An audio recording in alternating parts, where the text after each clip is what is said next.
അസ്സലാത്തു വസ്സലാമു അലാ റസൂലില്ലാഹി വഅലാ ആലിഹി വസഹ്ബിഹി അജ്മഈൻ. അമ്മാ ബഅദ്. റബ്ബി ഇശ്റഹ് ലി സദ്രി വയസ്സിർ ലി അംരി വഹ്ലുൽ ഉഖ്ദതം മിൻ ലിസാനി യഫ്ഖഹു ഖൗലി. നമുക്ക് എല്ലാവർക്കും അറിയാവുന്നതുപോലെ ജൂലൈ 5 ബഷീർ ഓർമ്മ ദിനമായിരുന്നു. കേരളക്കരയിൽ മറ്റേത് എഴുത്തുകാരനും ഓർമ്മിക്കപ്പെടുന്നില്ലാത്ത വിധം ബഷീർ ഓർമ്മിക്കപ്പെടുന്നതായിട്ട് നമുക്ക് ചെറിയ മക്കൾ മുതൽ വലിയവർ വരെ ബഷീർ നമ്മളെ സ്റ്റാറ്റസുകളിലും സ്റ്റോറികളിലും ഒക്കെ നിറഞ്ഞു നിൽക്കുന്നതായിട്ട് നമ്മൾ കണ്ടിരുന്നു. അതിനോടനുബന്ധിച്ച് തന്നെയാണ് നമ്മൾ നീലവെളിച്ചവും സ്നേഹത്തിന്റെ കമറും ബഷീറും സുരയ്യയും എന്നുള്ള ഈ ഒരു ഇരുത്തം സംഘടിപ്പിച്ചത്. 2 മാസങ്ങൾക്ക് മുമ്പ് മെയ് 31 കമലാ സുരയ്യ ഓർമ്മ ദിനായിരുന്നു. ഇൻഷാ അല്ലാഹ് ഈ ചർച്ചയ്ക്ക് നമുക്ക് ഗസ്റ്റുകളായിട്ട് കിട്ടിയത് ഒന്ന് ഡോക്ടർ വി ഹിക്മത്തുള്ള സാഹിബാണ്. അദ്ദേഹം എഴുത്തുകാരനും മലയാളം വിഭാഗം അസിസ്റ്റന്റ് പ്രൊഫസറുമാണ്. മഞ്ചേരി യൂണിറ്റി വുമൻസ് കോളേജിൽ വർക്ക് ചെയ്യാണ്. 2023 മഹാകവി മോയിൻകുട്ടി വൈദ്യർ മാപ്പിളകല അക്കാദമിയുടെ മികച്ച സാഹിത്യകൃതിക്കുള്ള പുരസ്കാരം മാപ്പിള സാഹിത്യവും മലയാള ഭാവനയും എന്ന തൻ്റെ കൃതിക്ക് ലഭിച്ചിട്ടുണ്ടായിരുന്നു. വ്യത്യസ്തങ്ങളായ വിഷയങ്ങളിലെ ലേഖനങ്ങൾ പ്രസിദ്ധീകരിച്ചിട്ടുണ്ട്. ഇസ്ലാമോഫോബിയ, പ്രതിവിചാരങ്ങൾ തുടങ്ങിയ പുസ്തകങ്ങളുടെ എഡിറ്ററാണ്. മറ്റൊരാള് ബഹിയ വി എം സാഹിബാണ്. അവര് വ്യത്യസ്ത മേഖലകളിൽ ഒരേ സമയം നൈപുണ്യം നേടിയിട്ടുള്ള ആളാണ്. ഹയർ സെക്കൻഡറി വിഭാഗം സോഷ്യോളജി അധ്യാപികയായിട്ട് പ്രവർത്തിക്കുകയാണ്. അതുപോലെ തന്നെ മനഃശാസ്ത്രം കൊണ്ടും കഥ കൊണ്ടും കവിത കൊണ്ടും ഒക്കെ ആളുകളെ ഹിപ്നോട്ടൈസ് ചെയ്യുന്ന ഒരു പരിപാടിയാണ് ഉള്ളത്. കൃഷി, കന്നുകാലി വളർത്തല്, പ്രകൃതിയോട് ചേർന്നിട്ടുള്ള മറ്റു പ്രവർത്തനങ്ങൾ തുടങ്ങിയവയിലൊക്കെ താല്പര്യമുണ്ട്. അവർക്ക് ഒരുപാട് കവിതാ സമാഹാരങ്ങളും ചെറുകഥാ സമാഹാരങ്ങളും അതുപോലെ തന്നെ ചില പുസ്തകങ്ങളുടെ എഡിറ്ററും ഒക്കെ ആയിട്ട് പ്രവർത്തിച്ചിട്ടുണ്ട്. 2 പേരെയും ഈ സദസ്സിലേക്ക് ഹാർദവമായി സ്വാഗതം ചെയ്യാണ്.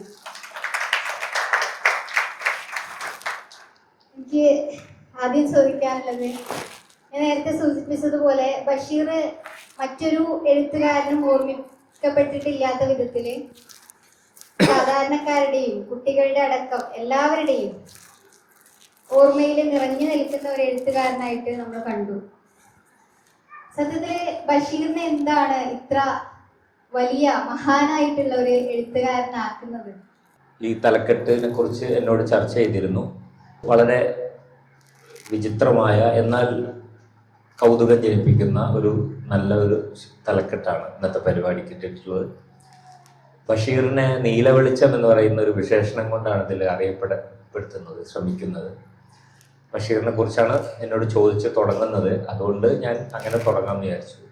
ബഷീറിന്റെ നീലവെളിച്ചം എന്ന് പറയുന്ന തലക്കെട്ട് തന്നെ ഒരുപാട് പ്രചോദിപ്പിക്കുകയും അത്ഭുതപ്പെടുത്തുകയും ചെയ്തിട്ടുള്ള ഒരു കഥയാണ്. ഒരു ചെറിയ കഥയാണ്, പക്ഷെ അത് പിന്നീട് മലയാളത്തിൽ വളരെ പ്രസിദ്ധമായ ഒരു സിനിമയായിട്ട് മാറുന്നു. ഭാർഗവി നിലയം എന്ന പേരിൽ ഒരു സിനിമയായി. അടുത്ത കാലത്ത് നീലവെളിച്ചം എന്ന പേരിൽ അതിൻ്റെ തന്നെ ഒരു പുതിയ തരത്തിലുള്ള വേർഷനും വന്നു സിനിമ. അത് ചെറുകഥയായി വായിച്ച സമയത്ത് തന്നെ ബഷീറിന്റെ ഒരു ആഖ്യാന സ്വഭാവം, ഭാഷ, കഥ പറച്ചിൽ രീതി പൊതുവെ പറഞ്ഞു കേൾക്കുന്ന നമ്മളെ സ്കൂൾ കുട്ടികൾക്കൊക്കെ പാത്തുമ്മയുടെ ആടും എൻ്റെ ഉപ്പുപ്പാക്ക ആനയുണ്ടായിരുന്ന അതിലെ കഥാപാത്രങ്ങൾ, കുഞ്ഞു പാത്തുമ്മ, കുഞ്ഞു താച്ചുമ്മ, ബാല്യകാല സഖിയിലെ മജീദ്, സുഹറ, പിന്നെ എൻ്റെ ഉപ്പുപ്പാക്കൊരാനയുണ്ടായിരുന്നു അത് പറഞ്ഞു. അതിലെ പിന്നെ ആയിഷ, ഒറ്റക്കണ്ണൻ പോക്കര്, മണ്ടൻ മുത്തപ്പ, സൈനബ തുടങ്ങി സ്ഥലത്തെ പ്രധാന ദിവ്യൻ, അങ്ങനെ ഒരുപാട് കഥകൾ, നാട്ടിലെ സാധാരണ മനുഷ്യരുടെ ജീവിതം പ്രതിപാദിക്കുന്ന കഥകളാണ് ബഷീർ എഴുതുന്നത് എന്നതുകൊണ്ട് എല്ലാ മനുഷ്യർക്കും ഇഷ്ടപ്പെടുന്ന തരത്തിലുള്ള ഒരു എഴുത്തുകാരനാണ്.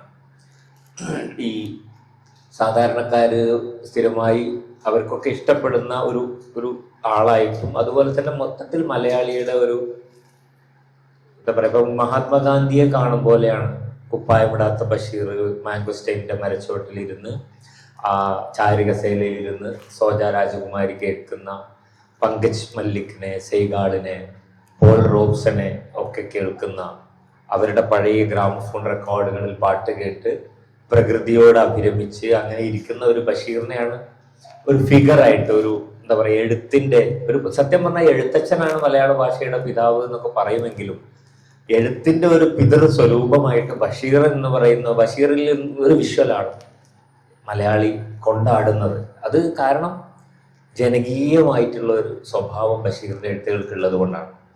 എന്നാൽ ഇവിടെ പരാമർശം നീലവെളിച്ചം പോലുള്ള അനർഘ നിമിഷം, പാവപ്പെട്ടവരുടെ വേശ്യ, പാവപ്പെട്ടവരുടെ വേശ്യ എന്ന സമാഹാരത്തിലെ ആദ്യത്തെ കഥയാണ് നീലവെളിച്ചം. അതില് പോലീസുകാരന്റെ മകൻ എന്ന് പറഞ്ഞ മറ്റൊരു കഥയുണ്ട്, പാവപ്പെട്ടവരുടെ വേശ്യ എന്ന് പറഞ്ഞൊരു കഥയുണ്ട്, ഹുന്ത്രാപ്പി ബുസാട്ടോ എന്ന് പറഞ്ഞ കഥയുണ്ട്. കുഞ്ഞു കഥകളാണ്, പക്ഷെ ആ കഥകളുടെ ആഴം എന്ന് പറയുന്നത് അത് നിങ്ങൾ വായിച്ചാൽ ഒരു ഒറ്റ ദിവസം കൊണ്ട് അതൊന്നും വായിച്ച് തീർക്കാൻ കഴിയില്ല. 4-5 പേജേ ഉള്ളൂ, ചെറിയ പുസ്തകമാണ്. ശരിക്കും 5 മിനിറ്റ് ഒന്നും വേണ്ട അത് വായിച്ചു തീർക്കാൻ. പക്ഷെ അത് അതിൻ്റെ ഒരു സ്റ്റേറ്റ്മെന്റ് നിന്ന് അടുത്ത സ്റ്റേറ്റ്മെന്റിലേക്ക് കടക്കണമെങ്കിൽ ഒരുപാട് സമയമെടുക്കും. നമ്മൾ പറയും പോലെ അത്ര എളുപ്പമല്ല ബഷീറിനെ മനസ്സിലാക്കാൻ. പ്രത്യേകിച്ച് നീലവെളിച്ചം, ഞാൻ ഇവിടെ പരാമർശത്തോട് പറയാം. നീലവെളിച്ചത്തിന്റെ തുടക്കം ഒന്ന് ഞങ്ങൾക്ക് തുടക്ക ഭാഗം ഒന്ന് വായിക്കാം. നീലവെളിച്ചം എന്ന ഈ കഥ എൻ്റെ ജീവിതത്തിലെ അത്ഭുത സംഭവങ്ങളിൽ ഒന്നാണ്. സംഭവത്തെക്കാൾ നല്ലത് അത്ഭുതത്തിന്റെ ഒരു കുമിള എന്ന് പറയുന്നതായിരിക്കും. ശാസ്ത്രത്തിന്റെ സൂചി കൊണ്ട് ഇതിനെ കുത്തിപ്പൊട്ടിക്കാൻ ഞാൻ ശ്രമിച്ചിട്ടുണ്ട്, പക്ഷേ എന്നെ കൊണ്ട് പൊട്ടിക്കാൻ കഴിയുന്നില്ല. നീലവെളിച്ചത്തിന്റെ ഈ സംഭവത്തെ കുറിച്ച് പറഞ്ഞു തുടങ്ങാണ്. ബഷീറിനൊരു നീല വെളിച്ചം ഒരു വീട്ടിലെ ഒരു മുറിയിൽ നിന്ന്, അത് ഭാർഗവി നിലയെന്ന് പറയുന്ന ഒരു ഒറ്റപ്പെട്ട വീട്ടിലെ ഒറ്റക്ക് താമസിക്കുന്ന സമയത്ത് അത്ഭുതകരമായി സംഭവിച്ച ഒരു അനുഭവമാണ്. ആ വീട്ടില് മരിച്ചുപോയ ഭാർഗവിയുടെ പ്രേതമുണ്ട് എന്നാണ് വിശ്വാസം. അതുകൊണ്ട് ആരും വാടകയ്ക്കും മറ്റും താമസിക്കാത്തൊരു സ്ഥലത്താണ് എഴുത്തുകാരനായ ബഷീർ, അല്ലെങ്കിൽ നമ്മുടെ കഥാനായകൻ, അവിടെ വന്ന് താമസിക്കുന്നത്. അവിടെ വെച്ചുണ്ടായ ഒരു അനുഭവമാണ്. ഒറ്റക്ക് ഒരു രാത്രി ആ മുറിയിൽ താൻ താമസിക്കുന്നിടത്തേക്ക് ഒറ്റക്ക് തിരിച്ചു വന്ന സമയത്ത് ആ ഭവനം മുഴുവൻ നീല വെളിച്ചത്തിൽ കുളിച്ചു നിൽക്കുന്നതായിട്ട് കണ്ടു. പൊടുന്നനെ ഞെട്ടി വിസ്മയത്തോടെ ബഷീർ അത് തിരിച്ചറിയാം. ഇവിടെ ആകെ ഒരു നീല വെളിച്ചത്തിൽ കുളിച്ചു നിൽക്കുന്നു. ഇങ്ങനെയുള്ള അതീന്ദ്രിയമായിട്ടുള്ള അത്ഭുതകരമായിട്ടുള്ള അനുഭവങ്ങൾ ബഷീറിന് ഇടക്ക് ഒറ്റപ്പെട്ട അനുഭവമൊന്നുമല്ല, ബഷീറിന്റെ ജീവിതത്തിൽ നിരന്തരം ഉണ്ടാവുന്ന ഒരു അനുഭവത്തിന്റെ തുടർച്ചകളുണ്ട് ബഷീറിന്. അതിലേക്ക് ഞാൻ വരാം. ഇവിടെ നോക്കാം. ശാസ്ത്രത്തിന്റെ സൂചി കൊണ്ട് ഇതിനെ കുത്തിപ്പൊട്ടിക്കാൻ ഞാൻ ശ്രമിച്ചിട്ടുണ്ട്. അത്ഭുതത്തിന്റെ കുമിളല്ലേ പൊള്ള, അതിനെ ശാസ്ത്രത്തിന്റെ സൂചി കൊണ്ട് കുത്തിപ്പൊട്ടിക്കാൻ ശ്രമിച്ചിട്ടുണ്ട്. പക്ഷെ എന്നെ കൊണ്ട് പൊട്ടിക്കാൻ കഴിയുന്നില്ല. ഒരുപക്ഷെ നിങ്ങൾക്ക് കഴിഞ്ഞേക്കാം. വിശകലനം ചെയ്ത് വ്യാഖ്യാനിക്കാൻ ഇതിനെ ഞാൻ അത്ഭുത സംഭവം എന്ന് ആദ്യം പറഞ്ഞത്, അതെ, അങ്ങനെയല്ലാതെ ഞാൻ എന്തു പറയും? സംഭവം ഇതാണ്. ഞാൻ മുഴുവൻ പറയല്ല, കുറച്ചും കൂടി. ദിവസവും മാസവും കൊല്ലവും വേണ്ടല്ലോ, ഞാൻ ഒരു വീട് അന്വേഷിച്ച് നടക്കുകയായിരുന്നു. പുതുതായി നടക്കുന്നതല്ല, എന്നും ഞാൻ വീട് അന്വേഷിച്ച് നടക്കുന്ന കാലമാണ്. എനിക്കിഷ്ടമായ വീടോ മുറിയോ കിട്ടാറില്ല. താമസിക്കുന്ന സ്ഥലത്തിനാണെങ്കിൽ ഒരു 100 കുറ്റങ്ങൾ പറയാനുണ്ട്. എന്നാൽ ആരോട് പറയും? വേണ്ടെങ്കിൽ പൊയ്ക്കോളൂ, പക്ഷെ എങ്ങോട്ട് പോകും? ഈ വിധത്തിൽ കഴിയുന്നു, വെറുത്ത്. ഇങ്ങനെ ഞാൻ വെറുത്ത എത്ര വീടുകളും എത്ര മുറികളും ഉണ്ടെന്നോ. ഇതിപ്പോ ആരുടെയും കുറ്റമല്ല, എനിക്കിഷ്ടമില്ല, ഞാൻ പോകുന്നു. ഇഷ്ടമുള്ള വേറൊരാൾ എന്റെ സ്ഥാനത്ത് വരുന്നു. ഇങ്ങനെയാണല്ലോ വാടക വീടുകൾ. നേരത്തെ അത്ഭുതത്തിന്റെ കുമിള ശാസ്ത്രത്തിന്റെ സൂചി കൊണ്ട് കുത്തിപ്പൊട്ടിക്കാൻ ഞാൻ ശ്രമിച്ചു, എനിക്ക് കഴിഞ്ഞില്ല. അവിടെ വെച്ചിട്ട് ഒരു വലിയ ദർശനമാണ് ബഷീർ മുന്നോട്ട് വെച്ചത്. നമ്മുടെ ജീവിതത്തിൽ ഉണ്ടാവുന്ന പൊടുന്നനെ സംഭവിക്കുന്ന യാദൃശ്ചികമെന്ന് നമുക്ക് തോന്നുന്ന അനവധി സംഭവങ്ങൾ, അത് നമ്മൾ യുക്തി കൊണ്ട് അളന്നാൽ നമ്മളെ കൊണ്ട് പിടുത്തം കിട്ടൂല. അത്ഭുതത്തിന്റെ കുമിളയെ ശാസ്ത്രത്തിന്റെ സൂചി കൊണ്ട് കുത്തിപ്പൊട്ടിക്കാൻ ശ്രമിച്ചാൽ കഴിയില്ല. അവിടെ തന്നെ ഒരു പ്രധാനപ്പെട്ട ജീവിതത്തിലെ, നമുക്ക് ഉത്തരം കിട്ടാത്ത ജീവിതത്തിലെ ഒരു പ്രധാനപ്പെട്ട ഒരു കാര്യമാണ് ബഷീർ ചർച്ച ചെയ്യുന്നത്. വളരെ ഫിലോസഫിക്കലാണ്. ഒന്നത്. രണ്ട്, വാടക വീടുകളെ കുറിച്ചുള്ള അദ്ദേഹത്തിന്റെ ഈ പരാമർശം നോക്കൂ. അത് ജീവിതത്തെ കുറിച്ചല്ലേ ഒരർത്ഥത്തിൽ. ഇതാ, ഇങ്ങനെ ഞാൻ വെറുത്ത എത്ര വീടുകളും എത്ര മുറികളും ഉണ്ടെന്നോ, ഇതിപ്പോൾ ആരുടെയും കുറ്റമല്ല, എനിക്കിഷ്ടമില്ല, ഞാൻ പോകുന്നു, ഇഷ്ടമുള്ള വേറൊരാൾ എന്റെ സ്ഥാനത്ത് വരുന്നു. ഇങ്ങനെയാണല്ലോ വാടക വീടുകൾ. നമുക്ക് പൂർണ്ണമായി ഇഷ്ടപ്പെട്ടിട്ടല്ല നമ്മുടെ ശരീരത്തിൽ നമ്മൾ ജനിച്ചത്. നമ്മുടെ ഈ ശരീരത്തിൽ നമ്മുടെ ഉമ്മക്ക് വാപ്പാക്ക് ഇന്ന് ജീവിക്കുന്ന നമ്മുടെ പ്രദേശത്ത്, ഇന്ന് ജീവിക്കുന്ന നമ്മുടെ നാട്ടിൽ, ഇന്ന് ജീവിക്കുന്ന നമ്മുടെ തറവാട്ടിൽ, നമ്മുടെ കുടുംബത്തിൽ നമ്മൾ ജനിച്ച് നമ്മളോട് ആരും അന്വേഷിച്ചൊന്നുമല്ല, നമ്മൾ അവിടേക്ക് അങ്ങ് എത്തിപ്പെടും. ഒരർത്ഥത്തിൽ വാടക വീട് എന്നുള്ള ഉപമ വളരെ ഇസ്ലാമികമായ ജീവിതത്തെ പറ്റിയുള്ള ഒരു ഉപമയാണ്. ഇതൊരു തൽക്കാലം നിങ്ങളെ താമസിക്കുന്ന ഒരു മരച്ചുവട്ടിൽ തൽക്കാലം വിശ്രമിക്കുന്ന ഒരു യാത്രക്കാരനെ പോലെയാണ് ഈ ഭൂമിയിൽ മനുഷ്യൻ. പ്രവാചകന്റെ ഒരു വചനത്തിൽ ഉപമയായിട്ട് പറയുന്ന ഒരു വാക്യമാണ്. വാടക വീടുകൾ ബഷീറിന്റെ മിക്ക കഥകളിലും നമുക്ക് കാണാൻ പറ്റും. ഇങ്ങനെ അലഞ്ഞു നടക്കുന്ന, പല കാരണങ്ങളാൽ തൊഴിലന്വേഷിച്ച് അലഞ്ഞു നടക്കുന്ന, അല്ലെങ്കിൽ പുറത്താക്കപ്പെട്ട് അലഞ്ഞു നടക്കുന്ന, കുറ്റവാളി എന്ന് സമൂഹം മുദ്ര കുത്തിയിട്ട് രക്ഷപ്പെടാൻ വേണ്ടി പോലീസോ CID പിടിക്കപ്പെടാതിരിക്കാൻ വേണ്ടി സ്വാതന്ത്ര്യ സമര പ്രവർത്തകൻ ആയതിനാൽ അങ്ങനെ ഒളിച്ചും മറ്റും കഴിയുന്ന ഘട്ടത്തിലൊക്കെ ബഷീർ അലഞ്ഞു നടന്നിട്ടുണ്ട്. അങ്ങനെ അലഞ്ഞു നടന്നു. കുട്ടിക്കാലത്ത് തന്നെ ബഷീർ സ്കൂൾ പഠിക്കുന്ന കാലത്ത് നാട് വിട്ടു പോയിട്ടുണ്ട്. ആ നാട് വിട്ടു പോയിട്ട് പിന്നീട് തിരിച്ചു വരുന്നത് 4 വർഷം കഴിഞ്ഞാണ്, സ്കൂൾ പഠിക്കുന്ന കാലത്ത്. അതിന്റെ കാരണം വൈക്കത്ത് അദ്ദേഹം ഹൈസ്കൂൾ കാലഘട്ടത്തിൽ പഠിക്കുന്ന സമയത്താണ് വൈക്കം മഹാദേവ ക്ഷേത്രം, വൈക്കം ക്ഷേത്രത്തിൽ വൈക്കം സത്യാഗ്രഹം നടക്കുന്നത്. മഹാത്മാഗാന്ധി പങ്കെടുക്കുന്നു. ആ സത്യാഗ്രഹത്തിന് വേണ്ടിയിട്ട് അന്ന് വായിച്ചും കേട്ടും അറിഞ്ഞ സ്വാതന്ത്ര്യ പ്രസ്ഥാനങ്ങളെ പറ്റി അറിഞ്ഞ ബഷീർ എന്ന ഒരു ഹൈസ്കൂൾ പ്രായത്തിലുള്ള പയ്യൻ, ഒരു 13-14 വയസ്സ് ഉള്ളൊരു സമയത്ത് സ്കൂളിൽ കയറാതെ ഈ സത്യാഗ്രഹത്തിൽ നടക്കുന്ന, ആ പന്തലിൽ നടക്കുന്ന പ്രഭാഷണങ്ങൾ കേൾക്കാൻ വേണ്ടി പോകും. എന്നിട്ട് ഭാരത് മാതാ കി ജയ്നോ, അല്ലെങ്കിൽ ഇന്ത്യയുടെ സ്വാതന്ത്ര്യം വിജയിക്കട്ടെ, ബ്രിട്ടീഷുകാർ തുലയട്ടെ, മഹാത്മാഗാന്ധി കി ജയ് എന്ന മുദ്രാവാക്യങ്ങളൊക്കെ ആയിട്ടാണ് സ്കൂളിൽ കയറി വരുന്നത്. കതറിട്ട് സ്കൂളിൽ വന്നു. അന്നത്തെ ഹെഡ് മാസ്റ്റർ ആയിരുന്ന അയ്യർ ബഷീറിനെ പലതവണ ശാസിച്ചു, ഇടയ്ക്കിടയ്ക്ക് ചൂരൽ കൊണ്ട് അടിച്ചു. ബഷീർ അത് ഒഴിവാക്കുന്നേയില്ല. നീ ആരോട് ചോദിച്ചിട്ടാണ് ആ സ്വാതന്ത്ര്യ സമരത്തിന്റെ ആൾക്കാരുടെ കൂടെ കൂടുന്നത്, ഗാന്ധിയെ സപ്പോർട്ട് ചെയ്യുന്നത്? അന്ന് ഗാന്ധി വിരുദ്ധതയാണ് രാഷ്ട്രത്തിന്റെ അവസ്ഥ എന്ന് ബ്രിട്ടീഷ് ഗവൺമെന്റ് ഭരിക്കുന്ന സമയമാണ്. ഇങ്ങനെ നിരന്തരം അവസാനം ബഷീർ ഇതൊന്നും പറഞ്ഞേക്കാതെ സമ്മേളനത്തിൽ പോയി. അങ്ങനെയൊക്കെ ആയി. ഗാന്ധിയെ തൊട്ട സംഭവമുണ്ട്. വൈക്കം സത്യാഗ്രഹത്തിൽ മഹാത്മാഗാന്ധി വരുമ്പോ ബോട്ട് ജെട്ടിയിൽ നിന്ന് പിന്നെ കാറിലേക്ക് ഗാന്ധിനെ ആ ജെട്ടിയുടെ അവിടെ നിരത്തി ജനങ്ങൾ നിൽക്കുന്ന സമയത്ത് ഓടി വന്ന് കാറിൽ നിന്ന് ഇറങ്ങുന്ന ഗാന്ധിയെ തൊട്ടു. ആൾക്കൂട്ടത്തിലൂടെ തിക്കി പോയി ഈ പയ്യൻ. ഒരു ബഷീർ പറയുന്നത്, ഞാൻ സോഫ്റ്റ് ആയിട്ടുള്ള, അതായത് കൈ ഇങ്ങോട്ട് പൂഴ്ന്നു പോയിന്ന് ഗാന്ധിയുടെ ശരീരത്തിൽ കൊണ്ടപ്പോഴേ, ഗാന്ധിയുടെ കയ്യിൽ ബഷീറിന്റെ വിരൽ കൊണ്ടപ്പോൾ കയ്യിൽ താന്നു പോയി. അത്രയും മിനുത്ത ഒരു ശരീരമായിരുന്നു. വലിയ ഇതൊന്നും ഇല്ലാത്ത, മസിലോ ശരീര പേശികളോ ഒന്നും അധികം ഇല്ലാത്ത ഒരു ശരീരം. അങ്ങനെ ഗാന്ധിയെ തൊട്ടു എന്ന് ഉമ്മാനോട് പോയി പറഞ്ഞു. ഉമ്മ, ഞാൻ ഗാന്ധിനെ തൊട്ടു.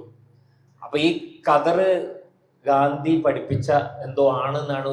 ഉമ്മക്ക് ഗാന്ധി എന്താന്ന് അറിയില്ല. അപ്പൊ പറഞ്ഞു, ഈ പുഴു കടിക്കുന്ന ഈ മുണ്ട് കൊണ്ടുണ്ടാക്കിയ തുണി എന്തിനാണ് മോനെ? കുശുക്കടി മുണ്ട്, നല്ല എന്തെങ്കിലും കുപ്പായിട്ടൂടെ? ഇതൊരു പ്രത്യേക പ്രതീകമാണ് ഉമ്മ, ചർക്ക കൊണ്ട് നെയ്യുന്നതാണ്, ഇത് സമരത്തിന്റെ ഭാഗമാണ് എന്നൊക്കെ ഉമ്മാനെ പറഞ്ഞു കൊടുക്കുന്ന ബഷീറിനെ നമുക്ക് കുട്ടിക്കാലത്ത് കാണാം. പിന്നെ ഉപ്പ് സത്യാഗ്രഹത്തിൽ പങ്കെടുക്കുക, കോഴിക്കോട്ട് ഉപ്പ് സത്യാഗ്രഹത്തിൽ പങ്കെടുക്കാൻ മുഹമ്മദ് അബ്ദുറഹ്മാൻ സാഹിബിന്റെ അൽ അമീൻ ലോഡ്ജിലേക്ക് വൈക്കത്ത് നിന്ന് തീവണ്ടി കയറി കോഴിക്കോട്ട് ഇറങ്ങി. അർദ്ധരാത്രി, വിശപ്പും ദാഹമൊക്കെ ഉണ്ട്. അങ്ങനെ സഹിച്ച് അബ്ദുറഹ്മാൻ സാഹിബിന്റെ അൽ അമീൻ ലോഡ്ജ് തേടി രാത്രി ചെന്ന് അവിടെ കിടന്നുറങ്ങണം. അവിടെയൊക്കെ റൂമൊക്കെ അടച്ചിട്ടുണ്ട്. അപ്പോഴാണ് അബ്ദുറഹ്മാൻ സാഹിബ് ഇങ്ങനെ ഇറങ്ങി വരുമ്പോൾ ഒരാളിങ്ങനെ കിടന്നുറങ്ങും നിലത്ത്.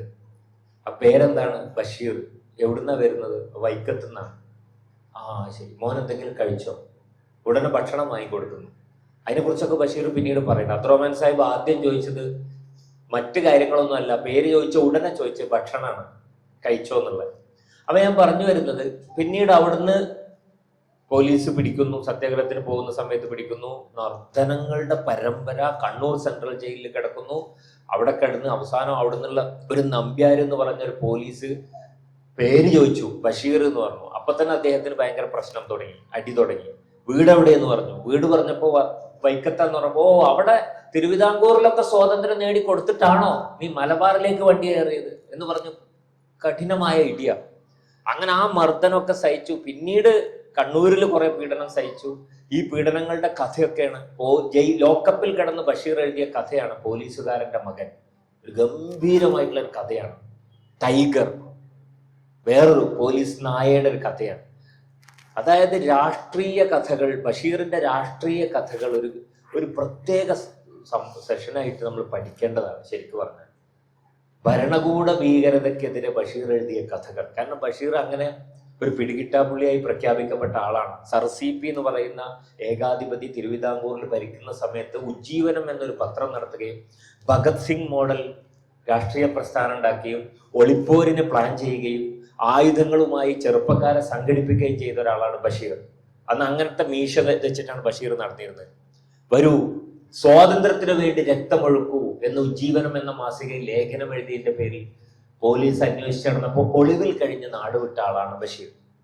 അങ്ങനത്തെ ഒരു രാഷ്ട്രീയ പ്രവർത്തകനായ ബഷീറിന്റെ ഒരു ഭൂതകാലം കൗമാരത്തിലാണ് ഇതൊക്കെ. അല്ലാതെ പിന്നെ യൗവനത്തിലേക്ക് പ്രവേശിക്കുന്ന കാലം വരെ കഠിനമായിട്ടുള്ള ഇത്തരത്തിലുള്ള പ്രവർത്തനങ്ങളിൽ ഏർപ്പെട്ട ആളാണ്. എന്നിട്ട് കണ്ണൂർ ജയിലിൽ നിന്ന് ഇത്രയും മർദ്ദനം കിട്ടിയ ബഷീർ അവസാനം മോചിതനായി ഈ അല്ലമീൻ ലോഡ്ജിൽ വന്നു. അങ്ങനെ കോൺഗ്രസ്സുകാർ തീരുമാനിച്ചു ബഷീറിനെ പോലുള്ള ആളുകൾ നാട്ടിലേക്ക് തിരിച്ചു പോട്ടെ. അങ്ങനെ പോവാൻ വേണ്ടി വണ്ടിക്കൂലിയൊക്കെ കൊടുത്തപ്പോൾ ബഷീർ ഒരു പേനാക്കത്തിയും കൂടി ഇവിടെ തിരുകി. വേറെ ആയുധമൊന്നും കിട്ടിയില്ല. എന്നിട്ട് ആദ്യം ഈ പോലീസുകാരൻ ജയിലിൽ നിന്ന് വേറെ പ്രൊമോഷനോ മറ്റോ ആയിട്ട് വേറെ അവിടെ ട്രാഫിക് ആയിട്ട് വന്നിട്ടുണ്ട്. ട്രാഫിക്കിൽ നിൽക്കുന്നുണ്ട് ഈ പോലീസ്. തന്നെ മർദ്ദിച്ച നമ്പ്യാര് അറിഞ്ഞ് അദ്ദേഹത്തെ തെരഞ്ഞ് ഈ കത്തിയുമായി കോഴിക്കോട് നഗരത്തിലൂടെ ബഷീർ അദ്ദേഹത്തെ കുത്താൻ, പ്രതികാരം ചെയ്യാൻ. അതറിഞ്ഞ് അച്യുതൻ എന്ന് പറയുന്ന ഗാന്ധിയനായ ഒരു കോൺഗ്രസ്സുകാരൻ വന്ന് ബഷീറിനെ പിന്തിരിപ്പിക്കുകയും അഹിംസ നമ്മുടെ മാർഗമല്ല, ഹിംസ നമ്മുടെ മാർഗമല്ല, നമ്മൾ അഹിംസയുടെ ആൾക്കാരാണെന്ന് പറയാം. പക്ഷേ പോലീസ് ലോക്കപ്പിൽ വെച്ച് കിട്ടിയ മർദ്ദനങ്ങൾ അദ്ദേഹത്തിന്റെ ഉള്ളിലെ അഹിംസയൊക്കെ ആവിയാക്കി കളയുകയും കഠാര എന്താൻ അദ്ദേഹത്തെ പഠിപ്പിക്കുകയും ചെയ്യുകയാണ്. അതാണ് പിന്നീട് ഭഗത് സിംഗ് മോഡലാവുന്നത് അദ്ദേഹം.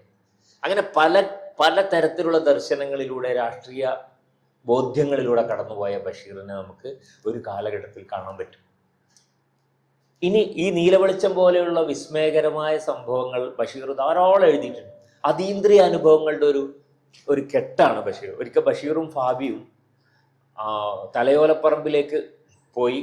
അവിടുന്ന് യഥാർത്ഥത്തിൽ ബഷീറിന്റെ നാട് വൈക്കത്ത് കോട്ടയത്ത് തലയോലപ്പറമ്പാണെങ്കിലും ബേപ്പൂരിൽ വന്ന് താമസമാക്കുന്നു. ഫാബിയെ കല്യാണം കഴിക്കുന്നു, കോഴിക്കോട്ടുകാരിയായ ഫാത്തിമ ബീവിയെ. എന്നിട്ട് ബേപ്പൂർ സുൽത്താനായി കഴിയുന്നു. യഥാർത്ഥത്തിൽ അദ്ദേഹം കോട്ടയംകാരനാണ്, വൈക്കത്തുകാരനാണ്. അപ്പോഴാണ് തൻ്റെ നാട്ടിൽ പാത്തുമ്മയും ഹനീഫയും അബ്ദുൽ ഖാദറും തൻ്റെ ഉമ്മയും ഒക്കെ ജീവിച്ചിരുന്ന തൻ്റെ നാട്ടിലും ഇടയ്ക്കിടയ്ക്ക് അദ്ദേഹം പോവും. ഫാബിയെയും കൊണ്ട് പോയപ്പോൾ അന്ന് ബോട്ടിൽ കയറാൻ വേണ്ടി ഫാബി മുന്നോട്ട് ആഞ്ഞ് ബോട്ടിലേക്ക് കാല് വെച്ചു. ബഷീർ പറഞ്ഞു ഒരു ഉൾവിളി പോലെ, വേണ്ട, പിന്നെ ഇതിൽ പോകണ്ട. ഫാബിയെ പിറകോട്ട് വലിച്ചു. അങ്ങനെ രണ്ടുപേരും തീരത്ത് നിന്ന് ഇങ്ങനെ മടങ്ങുമ്പോൾ അവർക്കൊരു വാർത്തട്ടി, ആ ബോട്ട് മുങ്ങി പലരും മരിച്ചു.